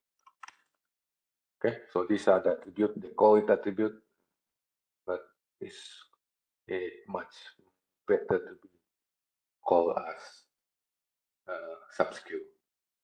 The final one will be C5, ethics and professionalism. So this one is ethics and values important for the personal, organizational, society, community, global setting as they guide personal action, interaction at work and within the community at large. So this one is related to whatever kind of norm, whatever kind of rule or law related to the organization, related to the community. This also include the culture actually. It says awareness, understanding, and respect of ethical, social, and cultural differences. So this is not only limited to law, not limited to professionalism, but also related to social and cultural norms. Okay, so that's ethics and professionalism. Same thing, it may include cognitive and also affective. So these are some of the attributes, what they call, or what they refer, what we should refer as skills. Okay, that is it. That we have 11 learning clusters. So whenever I mention about all the C's, that is actually now, from now on, referring it as learning outcome cluster, or short, we call it as LOC. Okay, so we try to move away from LOD, which is going to confuse us with the taxonomy. Okay, so we have C1, C2, C3 up to F, and then we have C4A and B, and lastly we have C5. So that one are the learning clusters based on NQF 2.0. Any question before we proceed?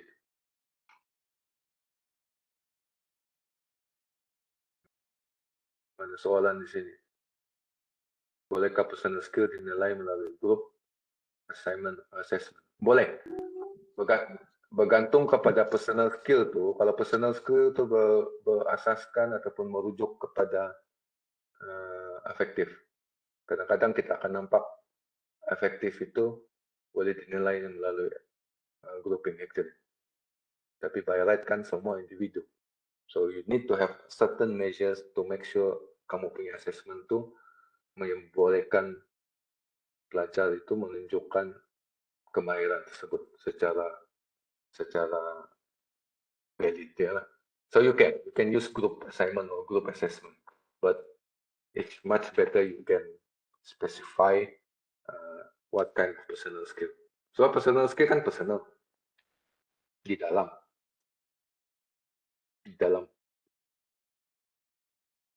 macam mana? It's about students punya personal. Jadi kalau group work macam nak berapa? So it depends how. So kalau kamu melihat bagaimana student itu menguruskan masa dia, adakah dia boleh kalau ada certain meeting atau certain perbincangan di dalam antara kumpulan tersebut, ada kumpulan dia cakap dia selalu lambat, so dia tidak dapat mengurus masa dia dengan baik. Jadi di situ akan menunjukkan ada kekurangan dari segi personal skill dia. Tapi kalau itu digunakan untuk kerja kumpulan, dia tidak begitu sesuai. It's not going to be a valid one. So my basic answer is the most valid assessment is individual. Tapi except for teamwork lah. Tapi we know it's not going to be practical. So we may have to use group work, a group assignment. So you can use group assignment, but you have to be creative and innovative how to make sure that you can confidently say that your assessment is valid in terms of, for example, the personal skill. I hope I answer you that one, Dr. Layan, Noliana. Okay? So apa itu personal skill dalam diri dia? Macam mana kamu menilai dia, student itu berasaskan kepada kerja kumpulan? So it's quite different. Itulah doktor saya nak tambah lah. Actually itulah saya sependapat dengan Dr. Denis lah, that personal skill should be assessed individual. Unfortunately kalau kita ada satu kelas 200 orang doktor, macam mana nak buat individual assessment? Itu yang I duk fikir juga tu. Yeah. So memang PPKA ada dia punya ni few solution. Cuma belum sampai dia punya guideline lah. So we will try to make some sharing lah later on how to do this. For example, kita pecahkan, one of the steps is kita pecahkan kerja kumpulan tu kepada mini kerja kumpulan. So kita boleh nampak progressionnya. Itu yang pertama. Yang kedua adalah minute taking. Maksudnya setiap kumpulan tu dia mesti ada merekodkan diorang punya perjumpaan dan ada minit diorang. Dan kita boleh assess dia, kita boleh tengok diorang tu, kita boleh verify diorang ada buat pembincangan tersebut. Itu pertama. Yang kedua, peer assessment. Maksudnya dalam kalangan kumpulan tu, diorang akan menilai kawan diorang. Itu antara beberapa measure, beberapa cara lah ataupun methods, teknik how to use group work, group assignment so that we can make sure it is valid enough for certain learning outcomes. So itu beberapa lah. So we have to research lah. Kami di sini pun tengah melihat. We understand that one. Sebab kami sebelum ni pun ada auditor pernah bertanya pasal macam ni, benda-benda macam ni. Itu yang pertama. Another ways you have to break down the class lah. Tapi it's not practical for UMS in which we have very limited manpower.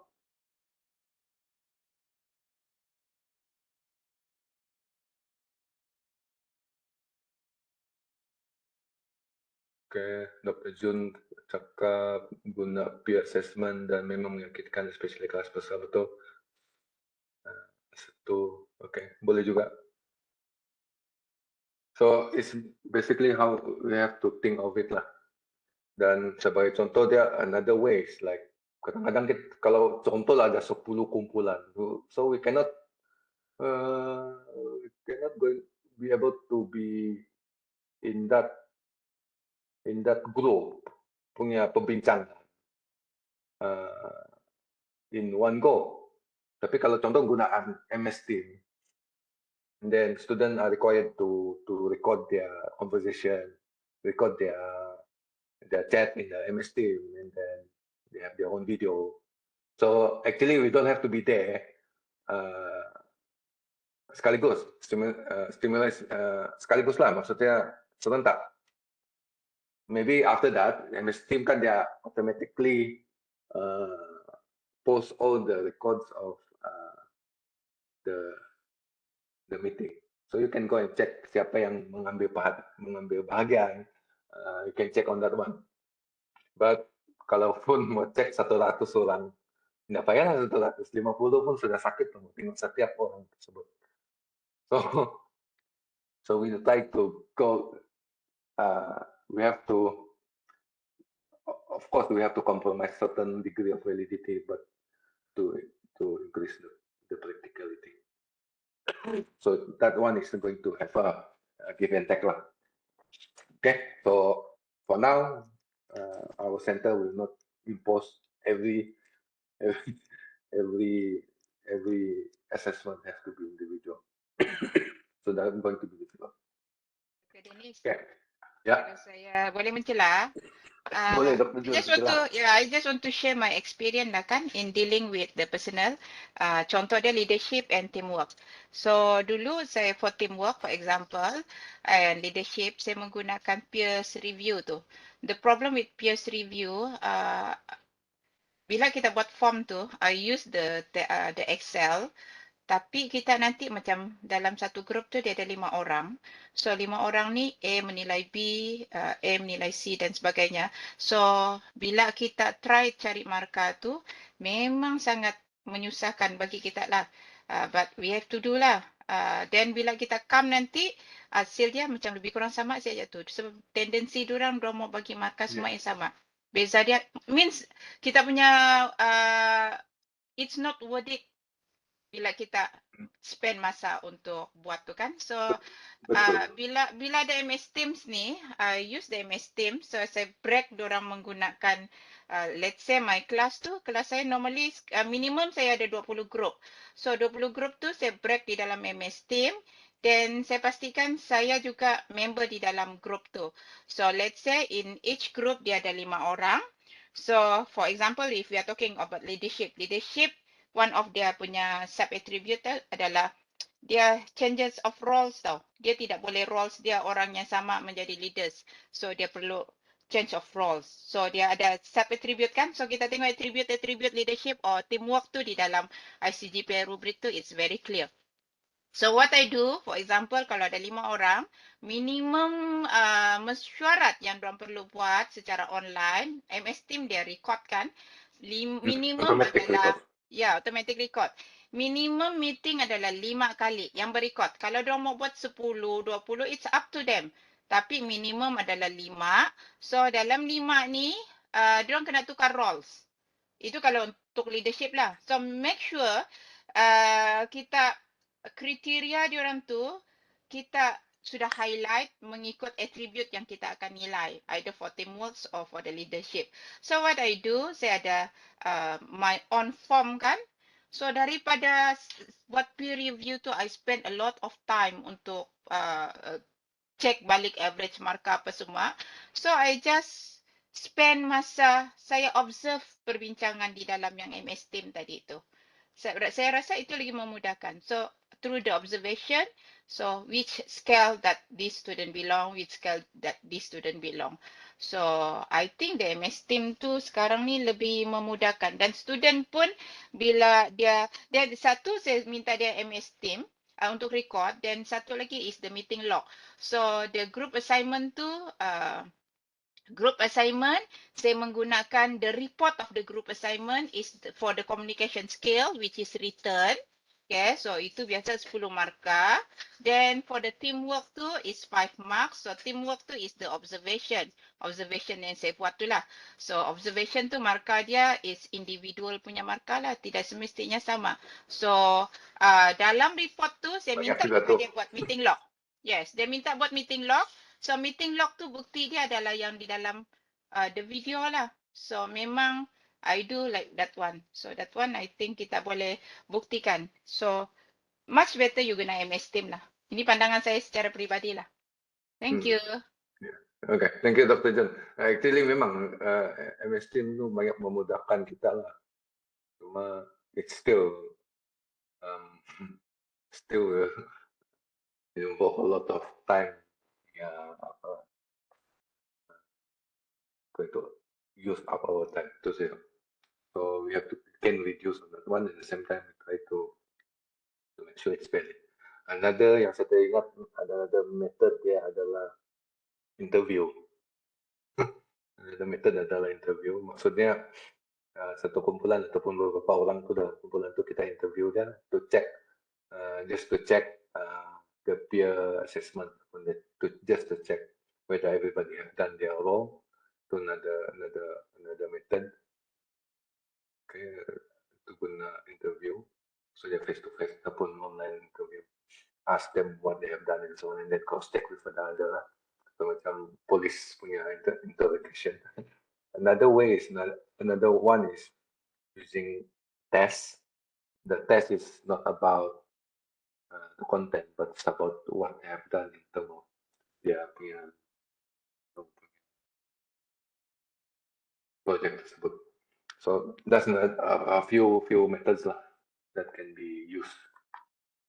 You don't have to use everything, but you have some measure to make sure your group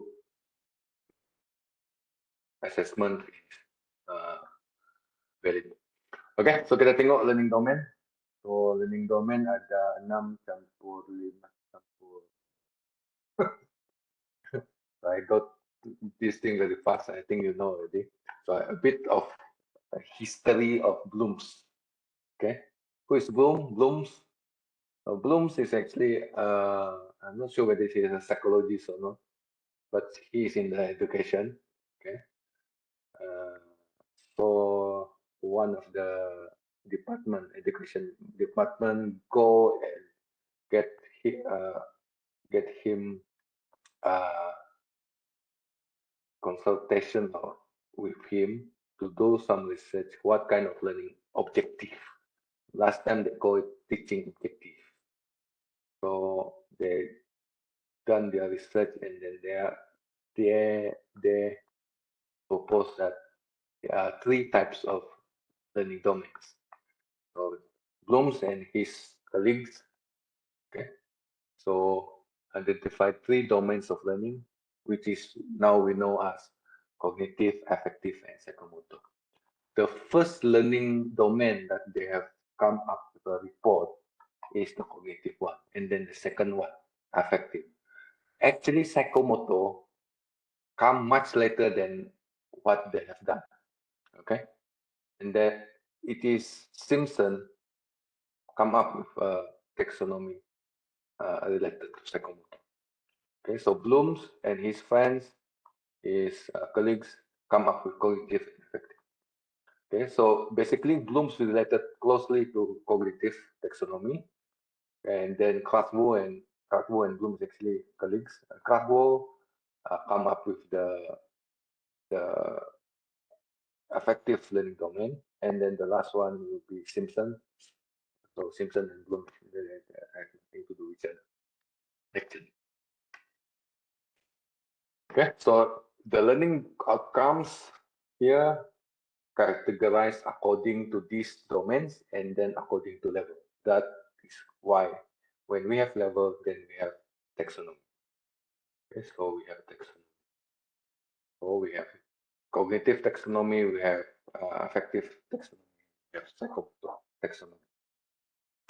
Right? So we have these 3 learning domains: psychomotor, affective, and cognitive. Maybe C3p, easier to remember. All right, and then we have Bloom's taxonomy. So Bloom's taxonomy.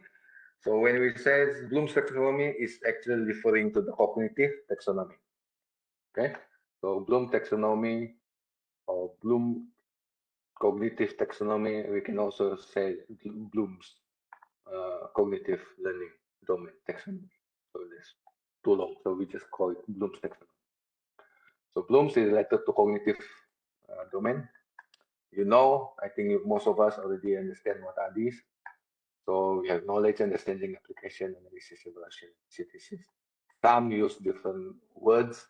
Some use remembering, so here comprehension. Some is apply. So some here analyze. Some here use evaluate and synthesis.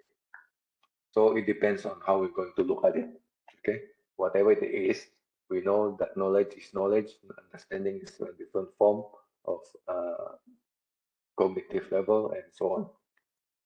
Okay, so I try to explain each of that one again, and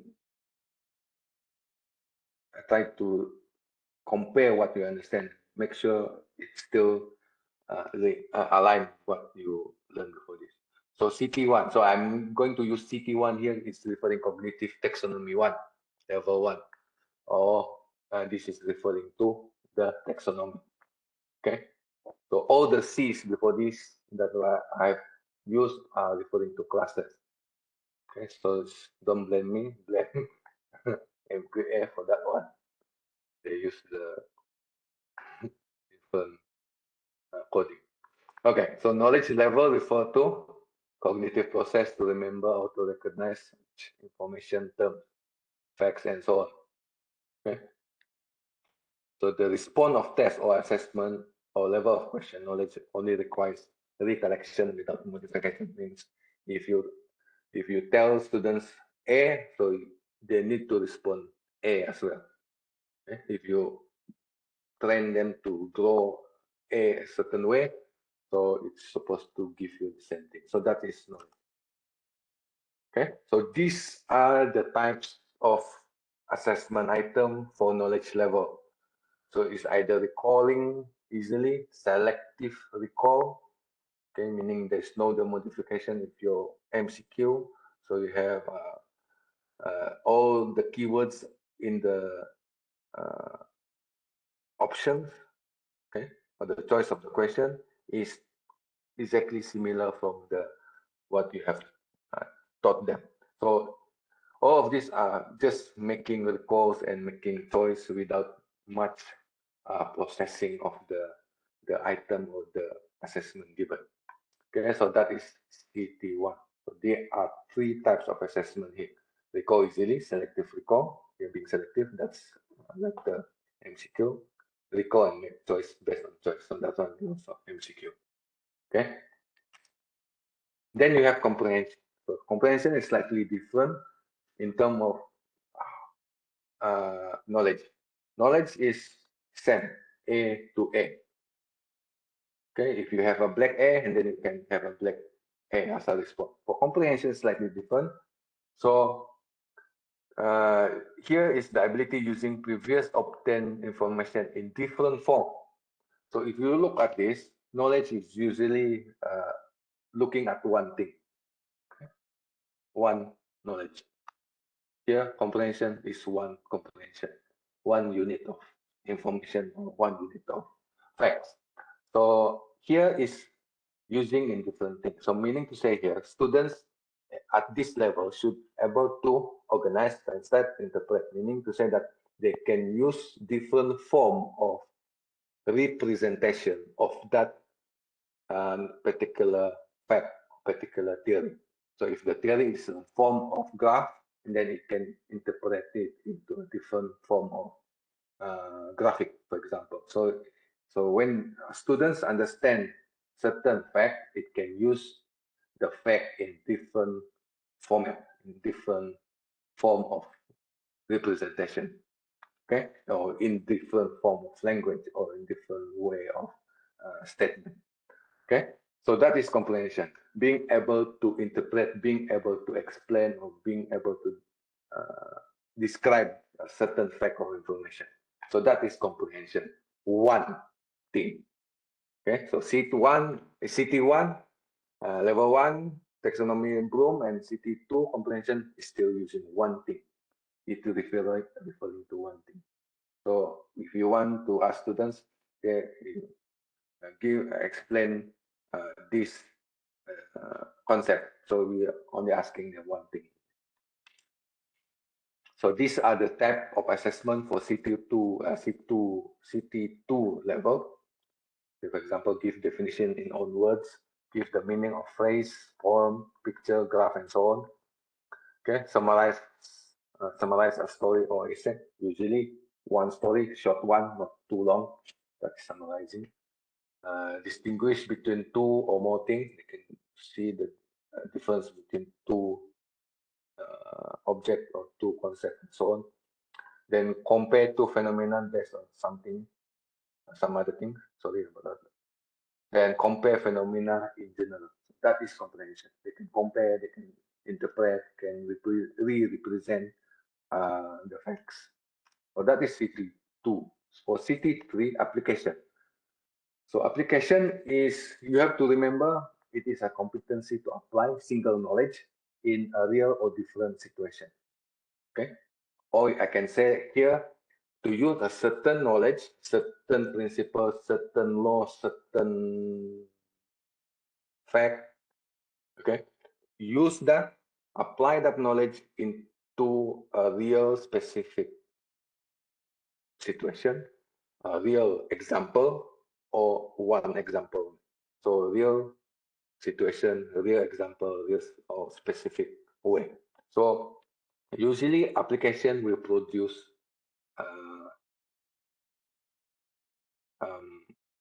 solution. Okay. So it can also involve problem solving with new situation using principle, knowledge, facts, techniques in different way. So, but usually for application, students at this level, we expect them to use one single thing only at a one time. Okay, it doesn't combine anything. It's only going to use something, some technique, some, I mean, some knowledge, some one particular principle, one particular formula, so that they can use that into a specific example. Okay, so that is application. Okay, so that's what we are referring to application. So these are two different types of assessment item for application. Apply rules or principle to solve a situation or problem. Okay, so usually it's straightforward, 1-to-1. So for CT1 until to CT3, it usually 1-to-1. You give one, you teach one, you expect one. For application, you teach them one thing, you expect them to produce one thing. So that is application. So that's the simplest way to look at it. So now you see that when we are talking about taxonomy, we are talking about the type of assessment. Okay. So when we talking about cluster, we are talking about the type of learning outcome. It's either skill, knowledge, or attitude. Right? For here, when we are talking about taxonomy, we are talking about the assessment. What kind of assessment suitable for certain domain? What kind of assessment suitable for certain level of taxonomy? That's the main thing actually. Okay, so relate situation to principle, give an example to principle. So that's the application as well. And then analysis. Analysis is going to be a different, higher level. Certain school of thought, C1, CT1 until to CT3, which is knowledge, comprehension, and application, is actually lower level. Okay, for CT4 is going to be higher level, higher order thinking. Okay, or up to you how you want to define that. However, the main thing different with analysis is going to combine a few things. So students, you give a student 2 or 3 knowledge, 2 piece or 3 piece of knowledge, for example, and then you are expecting them to be able to do something with it, to produce maybe more than one thing. So at analysis level, the test item or assessment item will measure ability to analyze an object or idea to simpler section and describe the level or organization of the division. Okay, so it usually involve dissecting more information, making inferences, or making generalization or conclusion. So anything related to analysis, students have to break down their information. And usually the information is given in the certain assessment. For this level, going to be a lot of, maybe a few type of information. Maybe they're going to give a long paragraph, or you can give them different stimulus. Okay, so that's going to involve different things. So they need to analyze that, to break it down, and then to come up with at least maybe one of these, making generalization, making conclusion, and or making inferences. So that is analysis. Okay, so analysis is higher than the previous 3 level because it's going to use, students have to use more knowledge, they have to use more information, and they have to deal with more things or more stimulus at this level. So that is analysis. So types of assessment related to analysis can be relating to what this is the cause and what is the effect. So that's kind of inferencing and reasoning. And then now another one is reason, to give reason to a certain thing. So to give that kind of reason, students have to break down a lot of things in the information. And then inferencing, explaining things that had happened, and then describe the structure, organization, and relationship. So that is analysis. So you can choose any of these item, okay, any of these, I mean, any of this type to make analysis, assessment. All right, so that's the analysis. And then we have to remember, in analysis, this is the important part. You're going to make the student to create reasoning, create inferences, relate cause and effect, and also come up with a conclusion, okay, based on few pieces of information, not one piece, maybe two or three pieces of information. So that is analysis. For evaluation, the main thing for evaluation is student will have to make decision. This is the basic part of evaluation. Make decision or judgment. Okay, so they can be agree or disagree, or can be discussing. Maybe this is the bad thing, this is the good thing, and then try to make argument which is the best decision to be made. So that is discussion.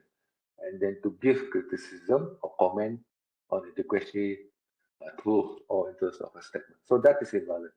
So basically, in evaluation is to give judgment, to give kind of justification of some sort of decision or some sort of conclusion. So evaluation is usually based on this one, judgment. This is the thing that students do in evaluation. All right, and then we have synthesis or create. This is quite straightforward. You combine whatever you have, whatever the student have, and then to create certain pattern, to create something new, not necessarily something new, but something different out from the combination of the thing that you take. So synthesis usually making something is not there yet. Okay. So it involves rearrange component, okay, combine and arrange elements or parts of something into something new, and then combining several knowledge and skill to solve or to complete tasks. Okay, so that is synthesis. To come up with something from different information, from different application, different principle, different theories, and so on. So usually we're going to get confused between comprehension and analysis. So to make sure how to differentiate between analysis and comprehension, comprehension usually use one thing, one knowledge, one whatever principle. But when you deal with analysis, you're going to give students more than one piece of information, one piece of knowledge and so on. So that is analysis. Another part that usually confuses us is between application and synthesis. So application usually use one to be used to come up with one thing. For synthesis, usually students have to use several principles, several knowledge or skill to come up with a solution or methods of giving to solve that problem, for example. So that is synthesis. Okay, so the rest is easy. Like knowledge is just about restatement of the knowledge, and then evaluation is usually based on making judgment. Okay, so types of assessment here for synthesis level will be like predict, recommend, creating, and design. Design or design. Okay, so from C, you have to remember or something that's a basic principle of, based on this taxonomy or for all taxonomy. We believe that every higher level involves the lower level. For example, here, if you want to make evaluation, students have to analyze. So they cannot go away from analyzing. So the students, to give us a good judgment, a good justification, they have to analyze the information they have. For application, for synthesis, of course, they need to know, they have to have certain skills related to application. So anything higher is actually have to involve the lower level of taxonomy. So that's the basic principle of the taxonomy. Okay, that's the C3p synthesis. All right, any question? So this is our example. Maybe this is a crude example here. So I try to relate with this course talk. So for example, here knowledge, set the clusters of learning outcomes. So that is only one thing. Then comprehension, explain the definition of the learning outcome cluster. So this one is re-representing of the definition. So it's comprehension. Then application here, state some example of skills for each learning cluster. So that is giving example. And then analyze here. So analyze is identify the type of learning outcome cluster for various types of learning outcome. So if you able to see a course learning outcome, and then you can tell this is from C3b, for example. So you able to do the analysis. And then you have evaluation. So justify the most suitable skills for each cluster, learning cluster. So that's evaluation, to make justification, to make judgment, or making decision. Then synthesis, of course, is to construct suitable course learning outcome for specific learning cluster for specific program. So that require three things to be taken care or taken into consideration to construct a suitable course learning outcome. Okay, so this is some example. Any question before I go to the next learning domain?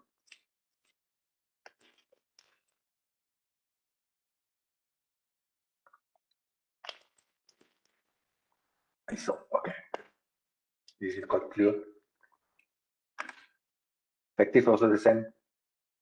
As effective, we have effective is always related to feeling, okay? Interest, attention, concern, responsibility.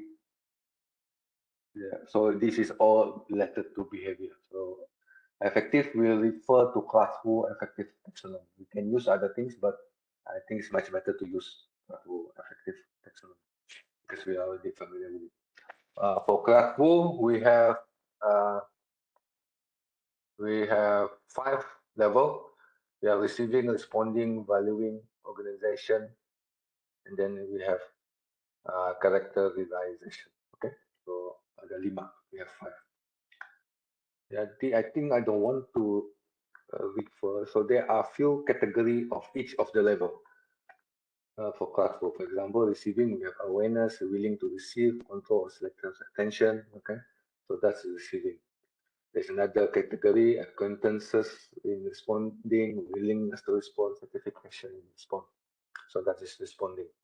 So you can look at the category of what kind of things that you want to determine in a certain course learning outcome. Then you have valuing, acceptance of value, preference of value, committed or conviction. So valuing is nothing to do with evaluation in cognitive level. So don't get confused with valuing with evaluation. Valuing sini macam mana kita nampak benda itu dari segi dia punya kepentingan. How we appreciate certain values, for example, certain practice, for example. So valuing is menghargai actually. The good translation for valuing here is menghargai. Okay. Then you have organization, meaning students can organize or make their different values from different culture, different norm, different things to be organized into one good system, value system. Then you have characterization. Maksud di sini the thing here, the basic idea is whatever the students value, it's going to be very very stable, and the student or the person have characterization will have that value consistently wherever they are. Okay, so for this one can be related, for example, in terms of integrity. Okay. I think I'm not going to go further, so you can read. Ataupun can I go fast on this one, or you want me to go slow on this one? Or I can go jump to the example.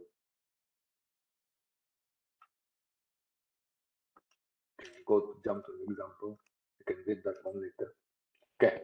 So kalau this is some example of the behavior. Okay. For example, we use I take the example for laboratory rules. So when students is receiving, okay, at first level, this student will comply the laboratory rules during practical work only when there are teachers present. Okay. Jadi kalau kita ada di situ, the student kita ada di sana, yeah, it seems that the students comply with the rules. Okay, so at least we see they are complying with the laboratory rules. I mean, okay, they are sampai to the receiving level.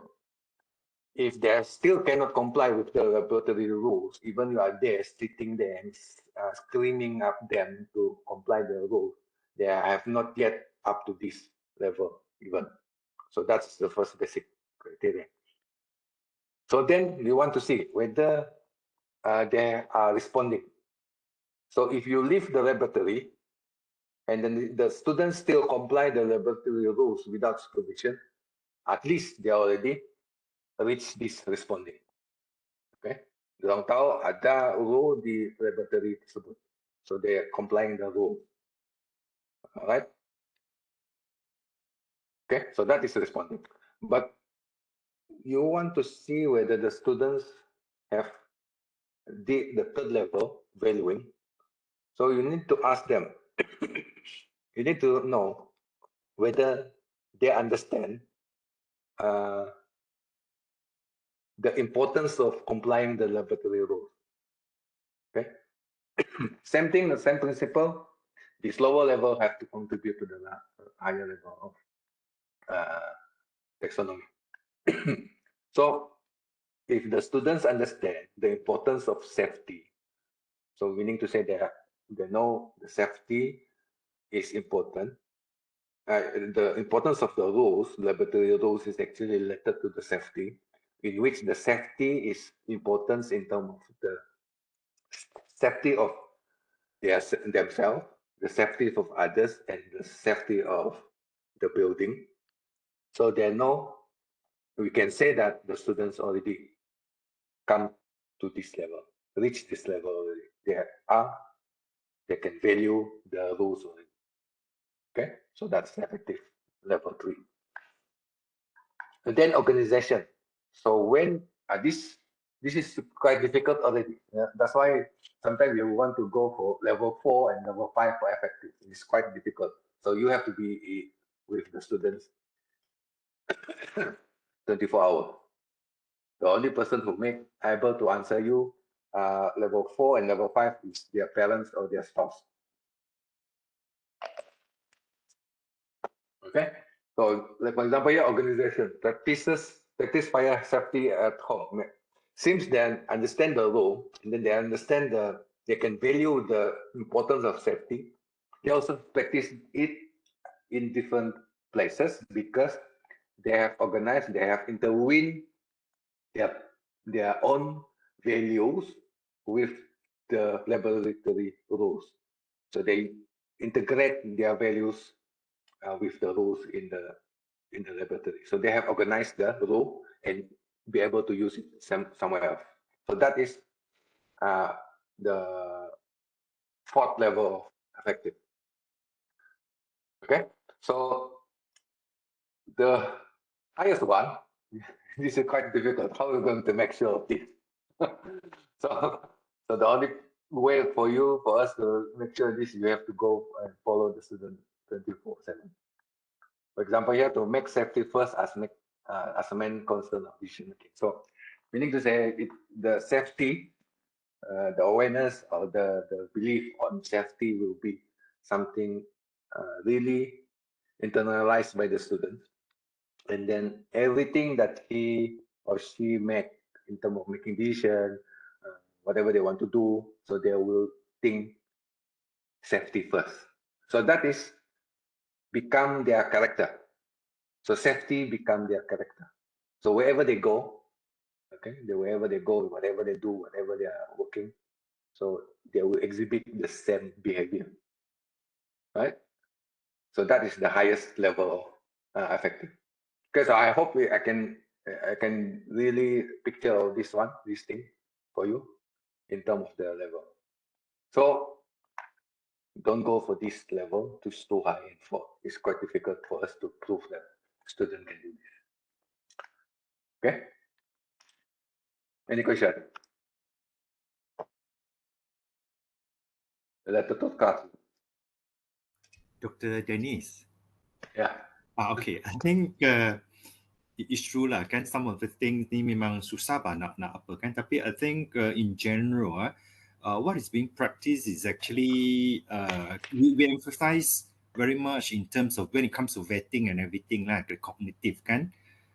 Tapi actually when it comes to all this affective and psychomotor kan, actually I'm not sure the others, but I think the general idea is that macam kita kurang menekankan you letak A2 ke A3 ke, nobody really kalau the questions, because I think we are more, I think comparatively we are more confident lah dengan kognitif ni. You cakap C3, actually C2 je and so on lah kan. Tapi when comes ni, mungkin kita kurang confidence and acau pun kita kurang penekanan. Kita jarang apa kan. So I think this is another area that how to go about this kan? Because kita jarang bah kita letak pun ala A3 lah, P3 lah, P2 lah. Jarang kita dah pergi betul-betul tengok and pun mungkin kurang, how should I say, kurang yakin lah. Yeah. And then kejap I need to change my my audio.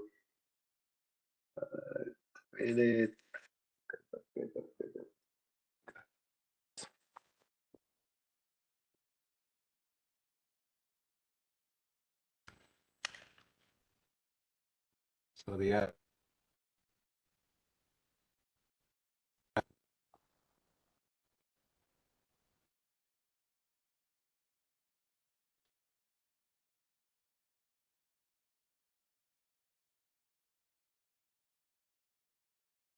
Boleh dengar kah? Sorry. Boleh. Okay. Apa tadi tu? Sorry, Dr. Siu. No, because I think kalau kita kognitif kan dalam when it comes to endorsement and everything kan, kita memang lebih tumpuan lah kan.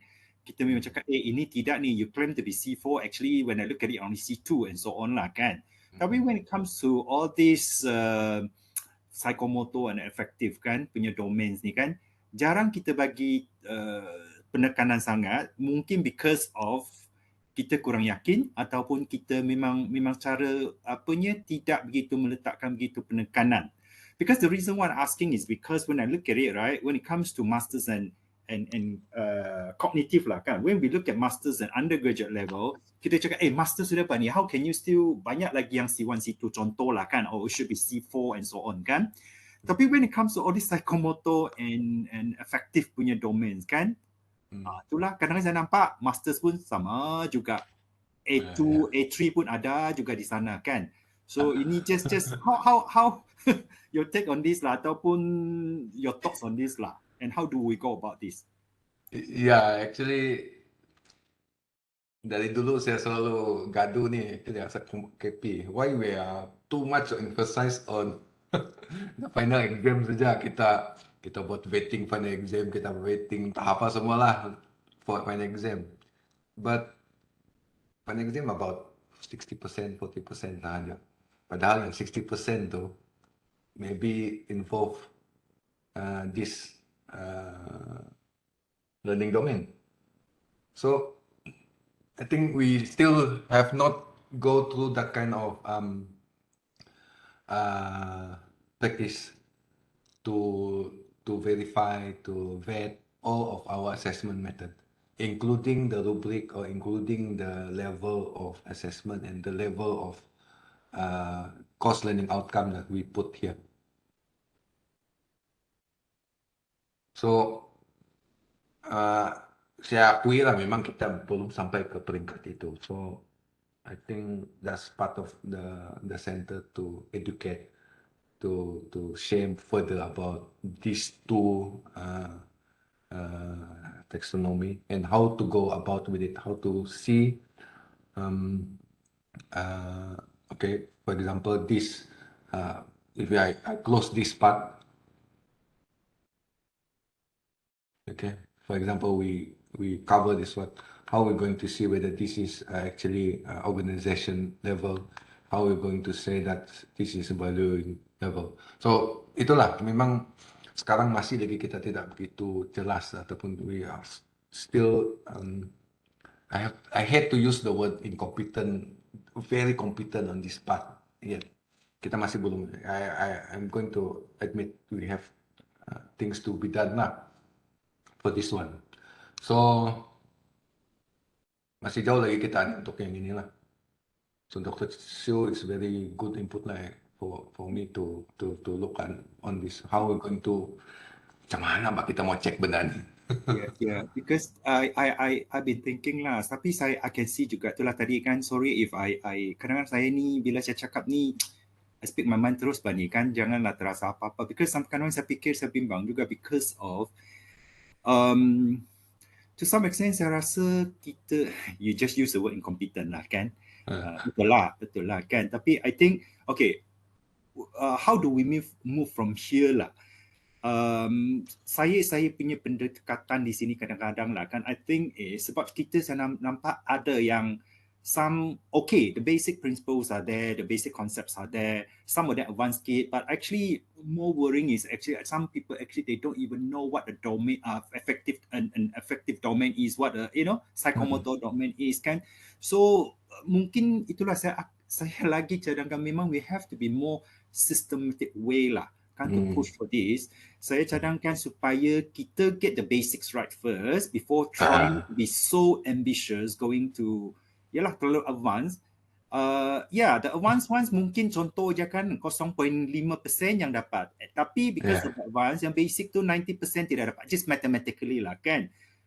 Huru-hara lah. So I think, because kenapa saya tekankan this one, because when I look at it, kita banyak menggunakan the rubrics, the attributes from the ICGPA, contoh lah kan. Okay. So, I think that's fine. It's a good start. It's a good start. It's a very good start. The way I look at it, saya pun guna, saya pun refer selalu. Tapi itulah, contoh je lah saya cakap. Because ada orang dia kata, dia nak tengok efektif lah kan, whatever that is, bila dia tengok dia guna rubrik yang sama, sedangkan actually A2 semua berlainan, tapi because itu dia tidak clear cut, but itu just a general punya. So saya sendiri perlukan lagi lagi advanced training, so-called training lah, more training on that. So itu yang saya fikirkan, especially yang bukan cognitive punya level ni. Masters pun guna rubrik yang sama, undergraduate pun guna rubrik yang sama. So itu je lah saya raise. I think kita sedia maklum, but how do we move from here lah? Move forward lah. Yes. Okay, thank you. I can. Memang susah, but this part is quite difficult. Even me, memang it's not something terus boleh bagi contoh. Sometimes we have to read back again. So itulah, just we try to do this. To to iron up, to strength, to kasih lurus semua, to straight up everything. It's take process lah, take times. And then probably so you need not only guidelines, clear guidelines, but I would like to share like for UMS, we still have no clear graduate attributes for UMS. Kita belum ada lagi itu. every program will have their own attributes, their own outcomes, but we do not have the, the common outcomes that going to help everyone to do their work more efficiently, and also to get better or more systematic kind of assessment, and also curriculum design.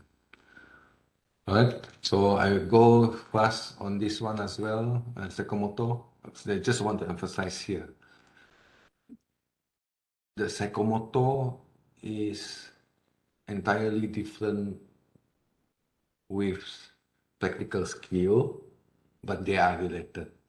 Okay, so I emphasize again, the practical skill, the learning cluster C2A, the practical skill cluster can be either cognitive or psychomotor learning domain. So for psychomotor taxonomy, remember that this learning domain must involve the ability or skill to perform movement. Okay, mesti ada pergerakan. Okay, and then it use certain motor skill.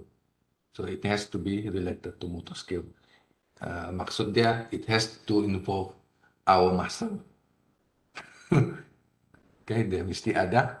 Kita punya muscle itu terlibat, mesti ada, melibatkan pergerakan dan juga kemahiran motor. Motor itu bukan naik motor, tapi motor skill, maksudnya pergerakan, kawalan tangan, kawalan kaki, kawalan keseimbangan dan sebagainya. So that's everything related to motor skill. So that is psychomotor. Okay, so that's the thing that very important for us lah, to understand, to differentiate between these things.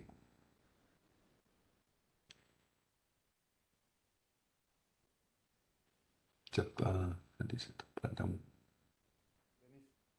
Ya. Ya. Practical skill bang, dia tidak semestinya psychomotor je kan? Kalau Ya. practical skill tu. Tidak semestinya. Dia boleh cognitive skill, itu yang saya emphasize di sana. Sebab ini antara fahaman-fahaman yang terdahulu lah. Kan Ya. orang selalu confuse bila cakap tentang practical benda yang dibuat. So people always relate with psychomotor. So after listening since morning tadi tu, mungkin maksudnya tidak semestinya lah psychomotor, sebab psychomotor ni as we mentioned melibatkan pergerakan kan dan sebagainya. So it's much more clear lah. Ya, betul. So macam mathematics, takkanlah kamu punya motor skill, kamu punya practical skill. Kalau matematik lah, dia punya practical skill tu adalah menekan kalkulator. So itu melucukan lah. So for mathematics is related to procedural skill, algorithm dan sebagainya. So that is practical skill actually. So have to remember lah, just try to free yourself from the previous mindset that sometimes when you think of it is something wrong with there. So this is the thing that you understand, you need to understand. Okay, nantilah yang itu. Alright, so that's psychomotor. So macam mana kita mau bezakan psychomotor? Psychomotor ada 1, 2, 3, 4, 5, 6, 7. 1, 2, 3, 4, 5, 6, 7. Sorry, bukan 6. Ada 7 level. So dia ada perception, set, guided response. So this is the kira low order punya skill. Yang atas ni mechanism, complete overt response, adaptation, and origination. Yang ini adalah yang kira high order lah. Okay.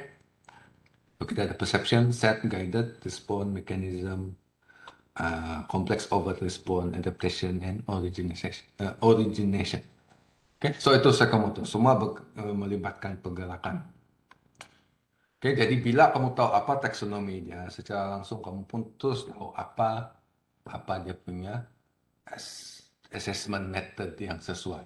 So kalau psychomotor, kamu sudah tahu dia psychomotor, jangan guna tes. Okay, kamu guna ujian bertulis. Kamu boleh menggunakan ujian-ujian yang melibatkan ujian fizikal.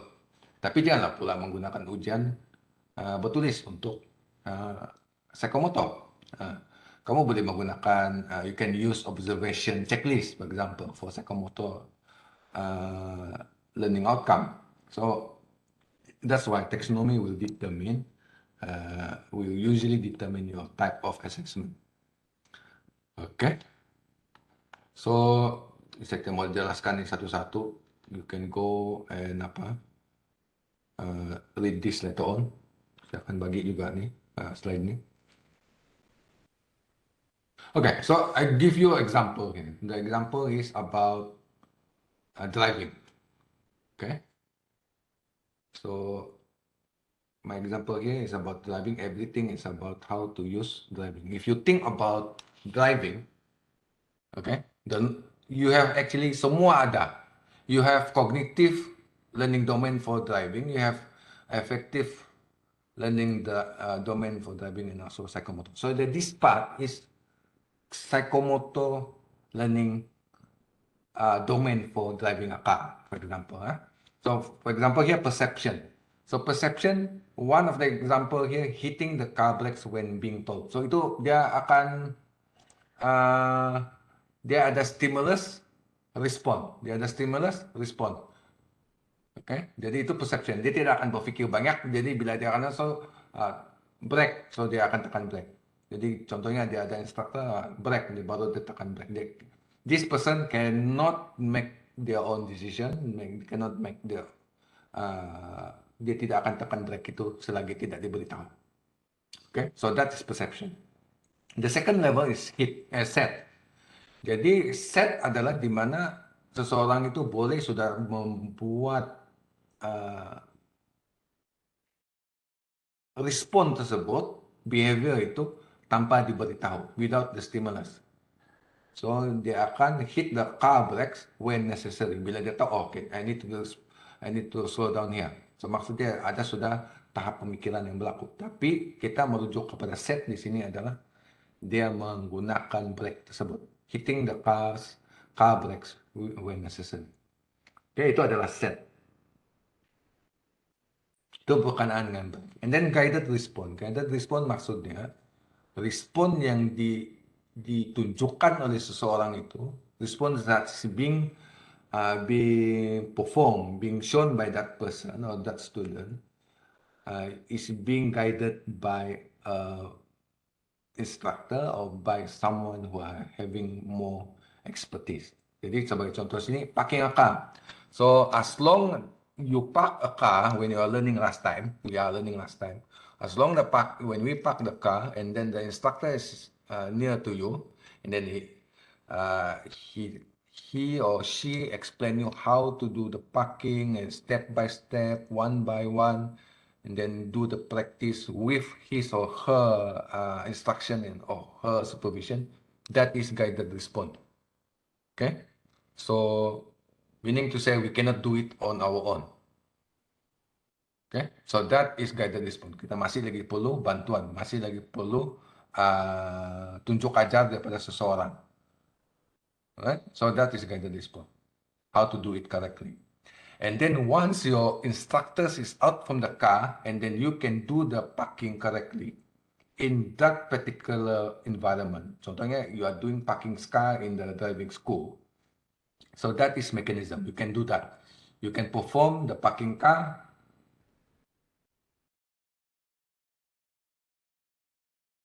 Okay, you can perform the parking of the car without any instruction, without any guides from someone else.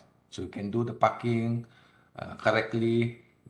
However, it's not that maybe tidak secakap yang betul-betul cakap macam less than a minute dia sudah parking and so on. So mechanism means student or the individual can perform that required psychomotor skill correctly without any certain of speed. Dia belum lagi cakap, but they can form and complete the task or complete the the skills properly and correctly, but maybe slowly. So that's mechanism. And then the next level to that mechanism is complex overt response. Yang ini, that person is already been using the car for maybe 5 years and then can park car very, like, but you using handphone to masih boleh parking. You can park a very tight parallel parking spot. Okay, so that is without without any cameras. Okay, that is complex overt response. Okay, can perform the skills correctly and smoothly and with a required speed. So that is complex overt response. So you can see here, for psychomotor, it also involves speed. Sini perception, set, and guided response ini biasanya melibatkan yang mempunyai stimulus. Yang di sini nih semua buat sendiri oleh seseorang itu. They have to perform that skill on their own. And then adaptation. So adaptation means dia boleh sudah can use the skills in different situation in different kind of car. For example here, maneuver a 4x4 truck into a parallel parking spot. So for example, kalau saya kereta kecil saja, and then after that you're using a bigger car, 4x4 truck for example, it's a longer truck. So this is kind of adaptation. Okay, so that is a different level. And then if you have this one, origination, meaning that person can create certain movement on their own. Okay, specific to them, or they can create that kind of a special movement for them. For example, here, maneuver a car into a very tight parallel parking spot with only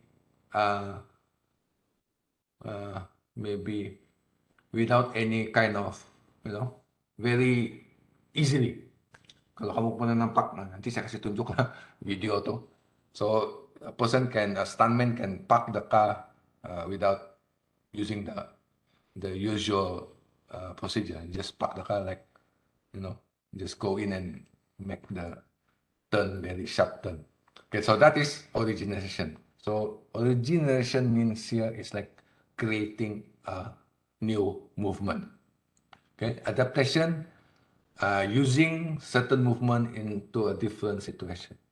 Complex overt response, meaning to perform that movement very fast with good expertise or good dengan kecakapan yang dikehendaki lah, for example, complex overt response. Mechanism, this person can perform the skill with limited speed. Okay, for guided response, can do the skill with guidance. Okay, so that is different way of looking at. Set a very simple movement, one simple movement. Perception also the same. So perception have to be done, have to be told. Set have to be have no need to be told, but can do that only one set of skill. Okay, so that's how we can differentiate between level of skills here. So unlike affective, I think psychomotor taxonomy, you can easily look until to origination. But for affective, for higher level, it's quite difficult because it may require prolonged assessment. All right. Any question? Ada yang bertanya di sini. Noina. Terangkan sepintas lalu berkaitan level 2 dalam afektif. Level 2 dalam afektif. Responding. Responding maksud dia biasa boleh buat perkara tersebut ataupun mempamerkan tingkah laku yang kita kehendaki itu tanpa disuruh, tanpa dipaksa. So that is responding. Dia boleh buat itu without supervision. You can comply that, provided dia ada dalam situasi tersebut. That is responding. Okay? Maksudnya they are willing to do the things. They ada willingness to do to comply the rules, or willing to show that that behavior that we want. Okay, that is responding. Ada lagi soalan? Tidak. So, maybe we are going to take another half an hour for constructing learning outcomes.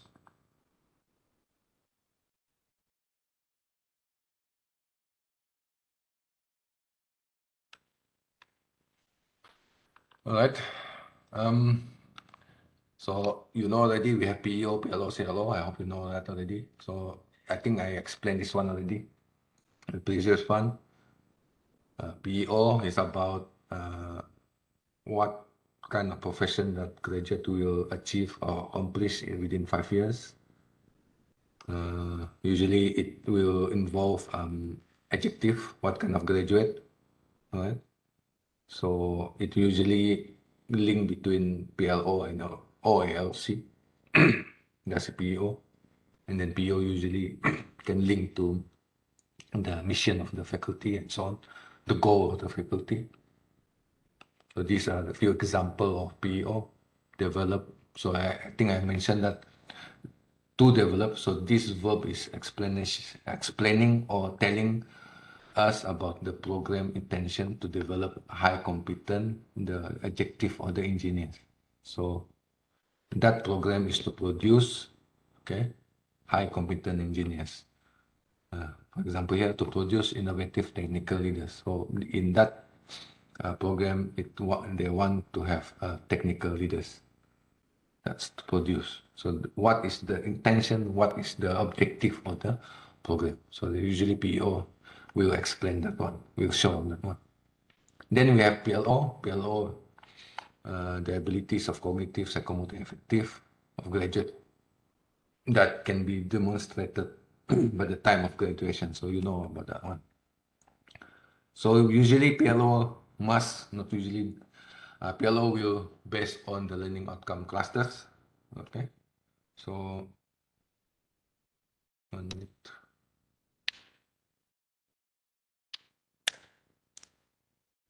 So your statement of your PLO should be based on this LOC. Okay. Ini sudah tahu semua, I think. So this is example of PLO. So elaborate knowledge of science and engineering fundamental to civil engineering. So that is C1. C1, and then this probably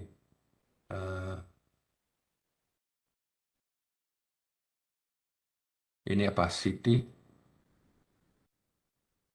I think this is CT2, comprehension, for example. Identify, formulate, tapi this is a mistake. It shouldn't be done here. It's much better for us not to link PLO with the taxonomy. Sebab PLO dia punya the descriptors level in the MQF 2.0. Dia ada di situ. So you supposed to compare that one with this PLO. So compare your PLO, the program PLO, with the descriptors being specified in the MQF. So I think that's a mistake for me to show this is according to the to relate this with the taxonomy. Okay, so identify, formulate, provide creativity, innovative and effective solution to civil engineers problems. So that one is related to cognitive, C2, cognitive skill, demonstrate comprehensive technical expertise in civil engineering. So that is C3A, so practical skill. All right, so that is that one. And then CLO. I think we can talk about a bit more about CLO. So what we do, specific statement of what learners are expected to achieve at the end of the course. So this is about the course.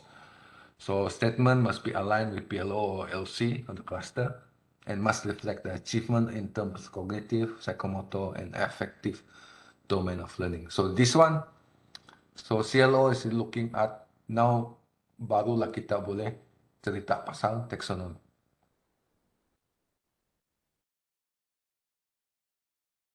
Right? So it's much better when at this level CLO, we are going to talk about taxonomy as well. Okay. So for example, here by the end of the course, students will be able to perform second order differentiation and triple integration techniques to determine slope, sign of slopes, area, and volume of mathematical function. Very long. So this is bukan salah, tidak boleh dielakkan. So this mathematics kan dia involve a few things. So that's acceptable. Okay. So in CLO, the most important part is the verb. The verb of the CLO will determine a lot of things. The first one is the verb will describe what the learner will be doing or the behavior. So when you have the verb, then you will be able to determine what kind of learning, the proof of learning that you can relate with that verb. Okay. So for example, can explain. So when you want the students to explain, so the explanation can be obtained from the students' response in their test. So that is the verb. So that is the explanation. So that is the verb explain. So the verb will explain what kind of, what the student or what the learner will be doing. The second one, the verb will also indicate the PLO or the LOC that relates to the CLO. So everything is going to relate to CLO. Okay. So you need to choose the appropriate verb. And then in the third one will be, it will indicate the learning domain, meaning to say it will indicate either it is cognitive, psychomotor, or affective. And therefore, with all these, it will also indicate the suitable methods of assessment. So a lot of function in that verb. So the verb have to be selected carefully. Jangan main hentam saja. Nanti it will affect on in terms of what kind of learning domain that you actually teaching to the student. And then you have condition. The second part will be under what condition will the learning take place or context, okay, substance or content. So it also relate to content. So condition also telling us about the content of the CLO. So this is going to relate to LOC as well. So if you said you want to teach about communication, your CLO is related to communication. So the condition has to be related to communication, right? So jangan tulis, don't write CLO. You said this CLO is mapped to C3c communication, but the content or the condition is related to the knowledge. So it's not suitable. So you have to say, to specify which communication skills actually you want to achieve in that particular CLO. Okay, and then you have the standard. It's either to have actually condition is quite important. Then the standard, how learning will be evaluated. So it's meaning to say the criteria or the standard or the quantity or the time constraint. So this will determine what kind of acceptable performance or acceptable outcome that you want to set for that CLO. Okay. So it's not compulsory every CLO to have 3 components, but it's usually we have V and C.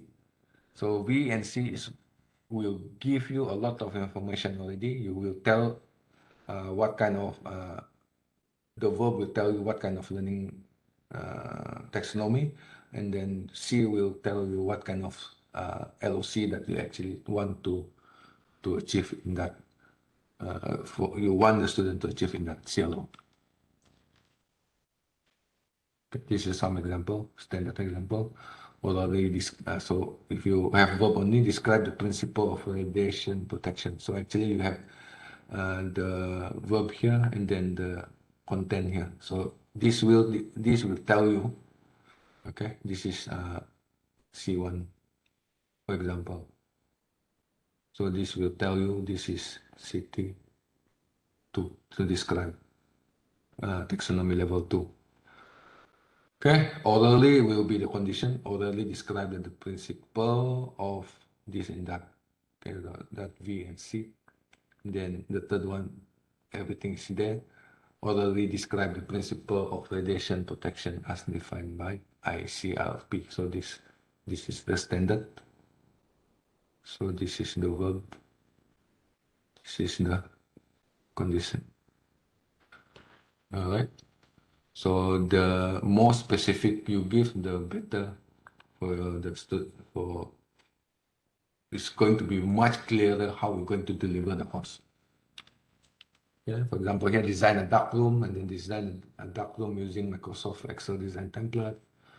And then you give the standard design dark room using Excel design template based on what? For example, okay, so this is the some common problem related to CLO. Do not use non-measurable or non-observable or non-measurable CLO. Meaning to say you use vague or non-measurable verb or intangible verb. Yeah, for example, at the end of course, student will be able to understand. How are we going to know that student? So how do you know the student will understand? Okay, same thing, student will be able to know. This is related to the previous way of stating the CLO. Previous is long time ago. It's like during the 50s actually. Then say here this students were able to appreciate. So these are intangible, tidak boleh dilihat. So since it's not tangible, so it's quite difficult to measure. Okay. Then avoid vague CLO or CLO that are too broad or too general. Jangan terlampau general lah. For example here, by the end of the course, students should be able to use the computer. Terlampau umum. What actually you want them to do actually. Okay, for the end semester should be able to make presentations too. This is also too general. Same thing, students should be able to design research. So there are many questions come up from that. So what kind of research? Okay, how they design the research and so on. So it's too general. But however, try to avoid too specific as well. Okay, the CLO is task. This is some other common thing which is too specific until the CLO is actually going to be the assessment or the test question or the learning of the lesson of the learning outcomes. So try to avoid too general and try to avoid too specific. So give a nicely CLO that cover quite general on the content of the course or the skill or knowledge that you want to cover there. For example, here by the end of the course, students should be able to answer the examination test. So that's not good CLO. Okay, and then students should be able to submit comprehensive report. That's not good one. This one is too specific. Students should be able to calculate the area of a square. So this one, for example, this is nothing wrong if you use this as your lesson outcome. Okay, meaning to say today you want to teach something and this is the lesson learning outcome. So that one is okay, but if you put this as your CLO, that is too specific. Nanti kamu punya konten terlalu kecil. Actually, for guideline for constructing CLO, we have put out in the academics advisory note, so you can look at that later. So this is, I will explain a bit of guideline here. First, you have to state the major skill, knowledge, attitude, or ability. You need to specify them. Each course should usually have about at least 3 CLO, up to 5 CLOs. That is based on the guideline from MQA. Express in terms of measurable and observable behaviors. So ini mestilah benda tu mestilah boleh diukur. Okay, and then need to be stated in future tense. So verb use the CLO reflects the intended level of taxonomy and type of taxonomy. So that's the verb. And then each CLO is mapped to one LOC only or one PLO. And this is also important. CLO use one verb. If you have too many two verbs, meaning you may have two different taxonomy. So it's going to be difficult for you to measure.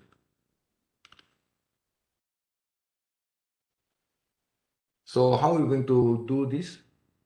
So try to construct your PLO side by side with your PLO and side by side with PO, so that you can see actually your CLO is aligned with the PLO.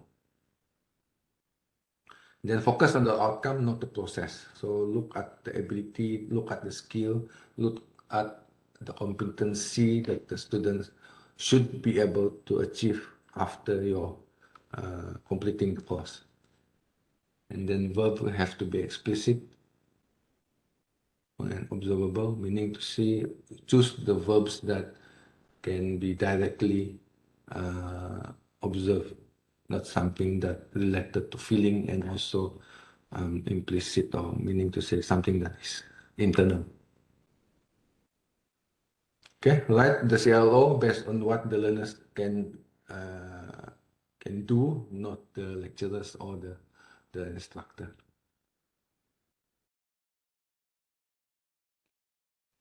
And then the last one here, CLO reflects on the students achieve from the course, not the specific content. So that's why some course is too specific.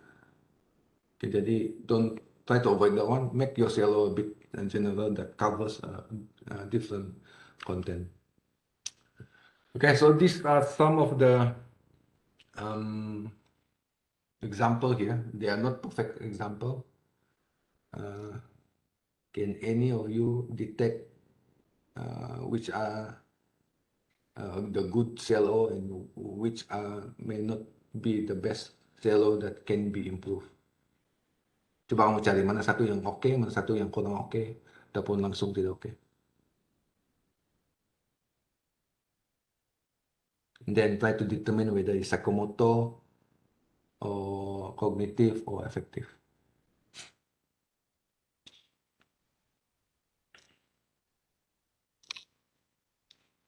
Ataupun we go one by one lah. Baik, contoh sini. Oke, contoh sini ya. Okay, by the end of the chemistry course, student will be able to list all the elements of in the predictable. Ada masalah kah tidak?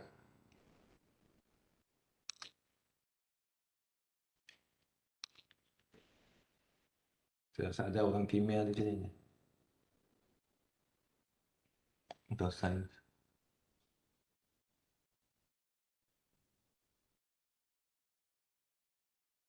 Dr. Heni tahu juga nih. Kimia. Orang geologis, bah. Coba lagi, ya saya kenal. Ya udah.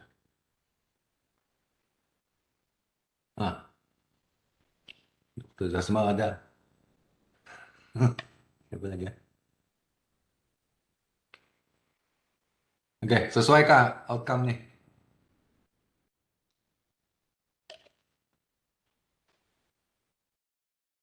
Ada pandangan? permasalahan. Adakah dia sesuai sebagai CLO?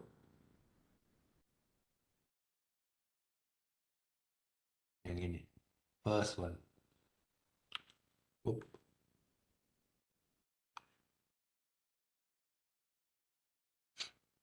Semua saya terima kan. Halo. Tidak. Ini kurang sesuai. Sebab ini macam topik. Ini berkaitan dengan topik ataupun berkaitan dengan kuliah. So, it's not that suitable for CLO.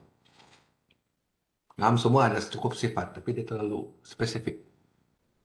So, it's going to end up with a lot of CLO.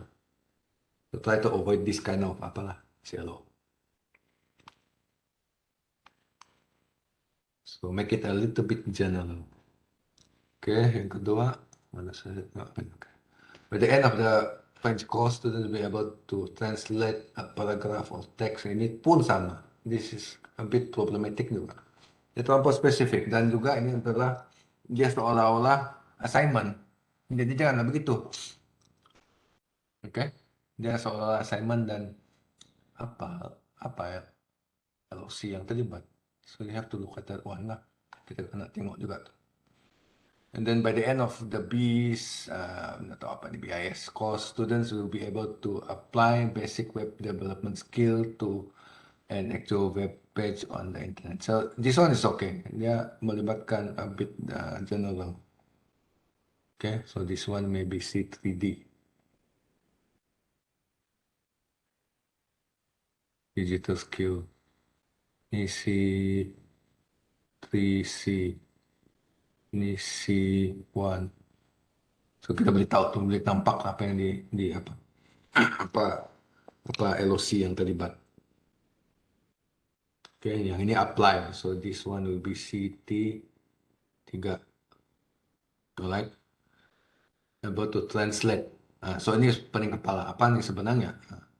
So we cannot really determine apa taxonomy dia. Ini oke. Ini at least boleh lagi. Ini CT1 lah. Please now. Knowledge level 1. By the end of the special education course, student will be able to diagnose learning disabilities in elementary school level setting. Ini oke. Ini kalau ini daripada pendidikan, so this will be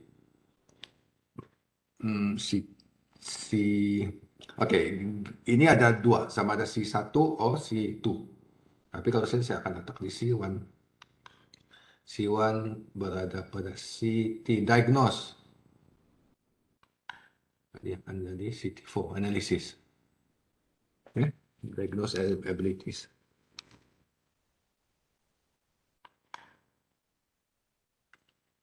Boleh nampak the pattern di situ. By the end of the music course, students will be able to judge student performance based on musical interpretation. So kalau ini music education, so ini adalah C1 kalau mau. Kalau mau jadi C2 pun tidak apa. Sebab dia ada judgment di sini. So since dia ada judgment, so ini melibatkan evaluation. So this one will be CT5. Then apalagi sini. By the end of art course, student will be able to create at least 2 original works by oil pen. So ini kalau mau letak C2 pun boleh, dan ini adalah CT6, create. Taksonomi dia CT6. So itu ada beberapa lah. So you can see that from the CLO, it will give us information about the learning cluster and also the learning domain. Learning domain here by means the taxonomy. I'm not going to go here, but I think semuanya quite okay lah. Ini alright, ini Sakamoto.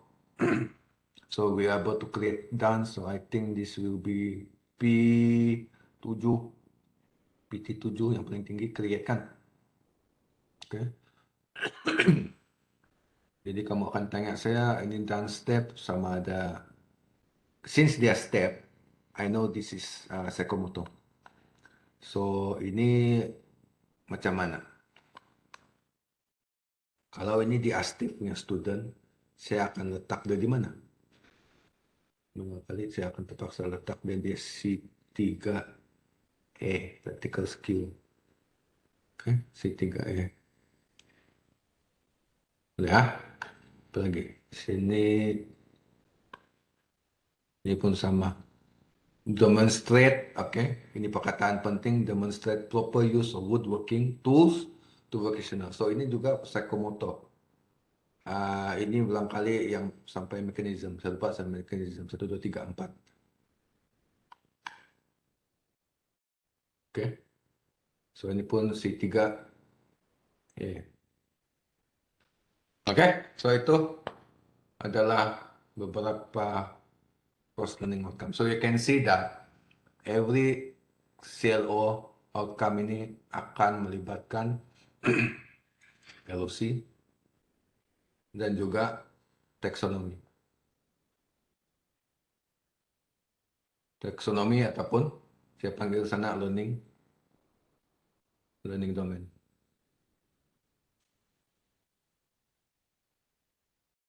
Right? So in line actually memang pun sudah terfikir what most of what Dr. Chiu just now said. Actually, we need something to make our academic work more systematic and not going to burden you almost every semester. So we need this one. So we haven't have this a unified skill or graduate attributes for all UMS program. Kita belum ada benda ni. We have not get this. So it's not an easy thing to get because we are going to unify all programs to agree what kind of skills that students to have, and then for them as a UMS graduate, so what kind of skills they have. Once we have determined what kind of skills that they need to have, or they can demonstrate that skill, then we have to define that skill. After we define that, we have to define what kind of indicators or what kind of rubric that we can use to assess those skills that we want. So this is something beyond. We still don't have this in place yet. So this is something what I said to move forward so that we can do our work more efficient and more systematic, so that students will be able to benefit out from this. Okay, any question before I end this talk? Soalan? Kalau tidak soalan, boleh tanya kemudian. Directly to the center.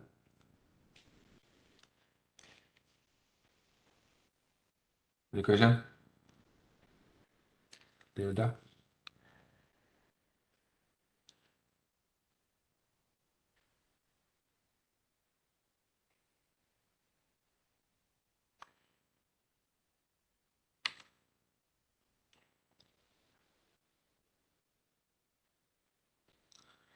Okay, kalau tiada, I think I will end this talk.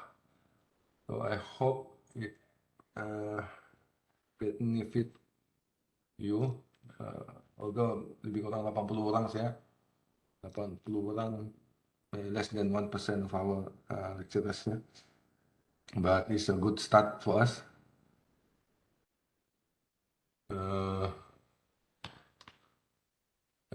PPKA will have a lot of work to be done lah, to improve on this thing about all defining the learning cluster and also a learning domain.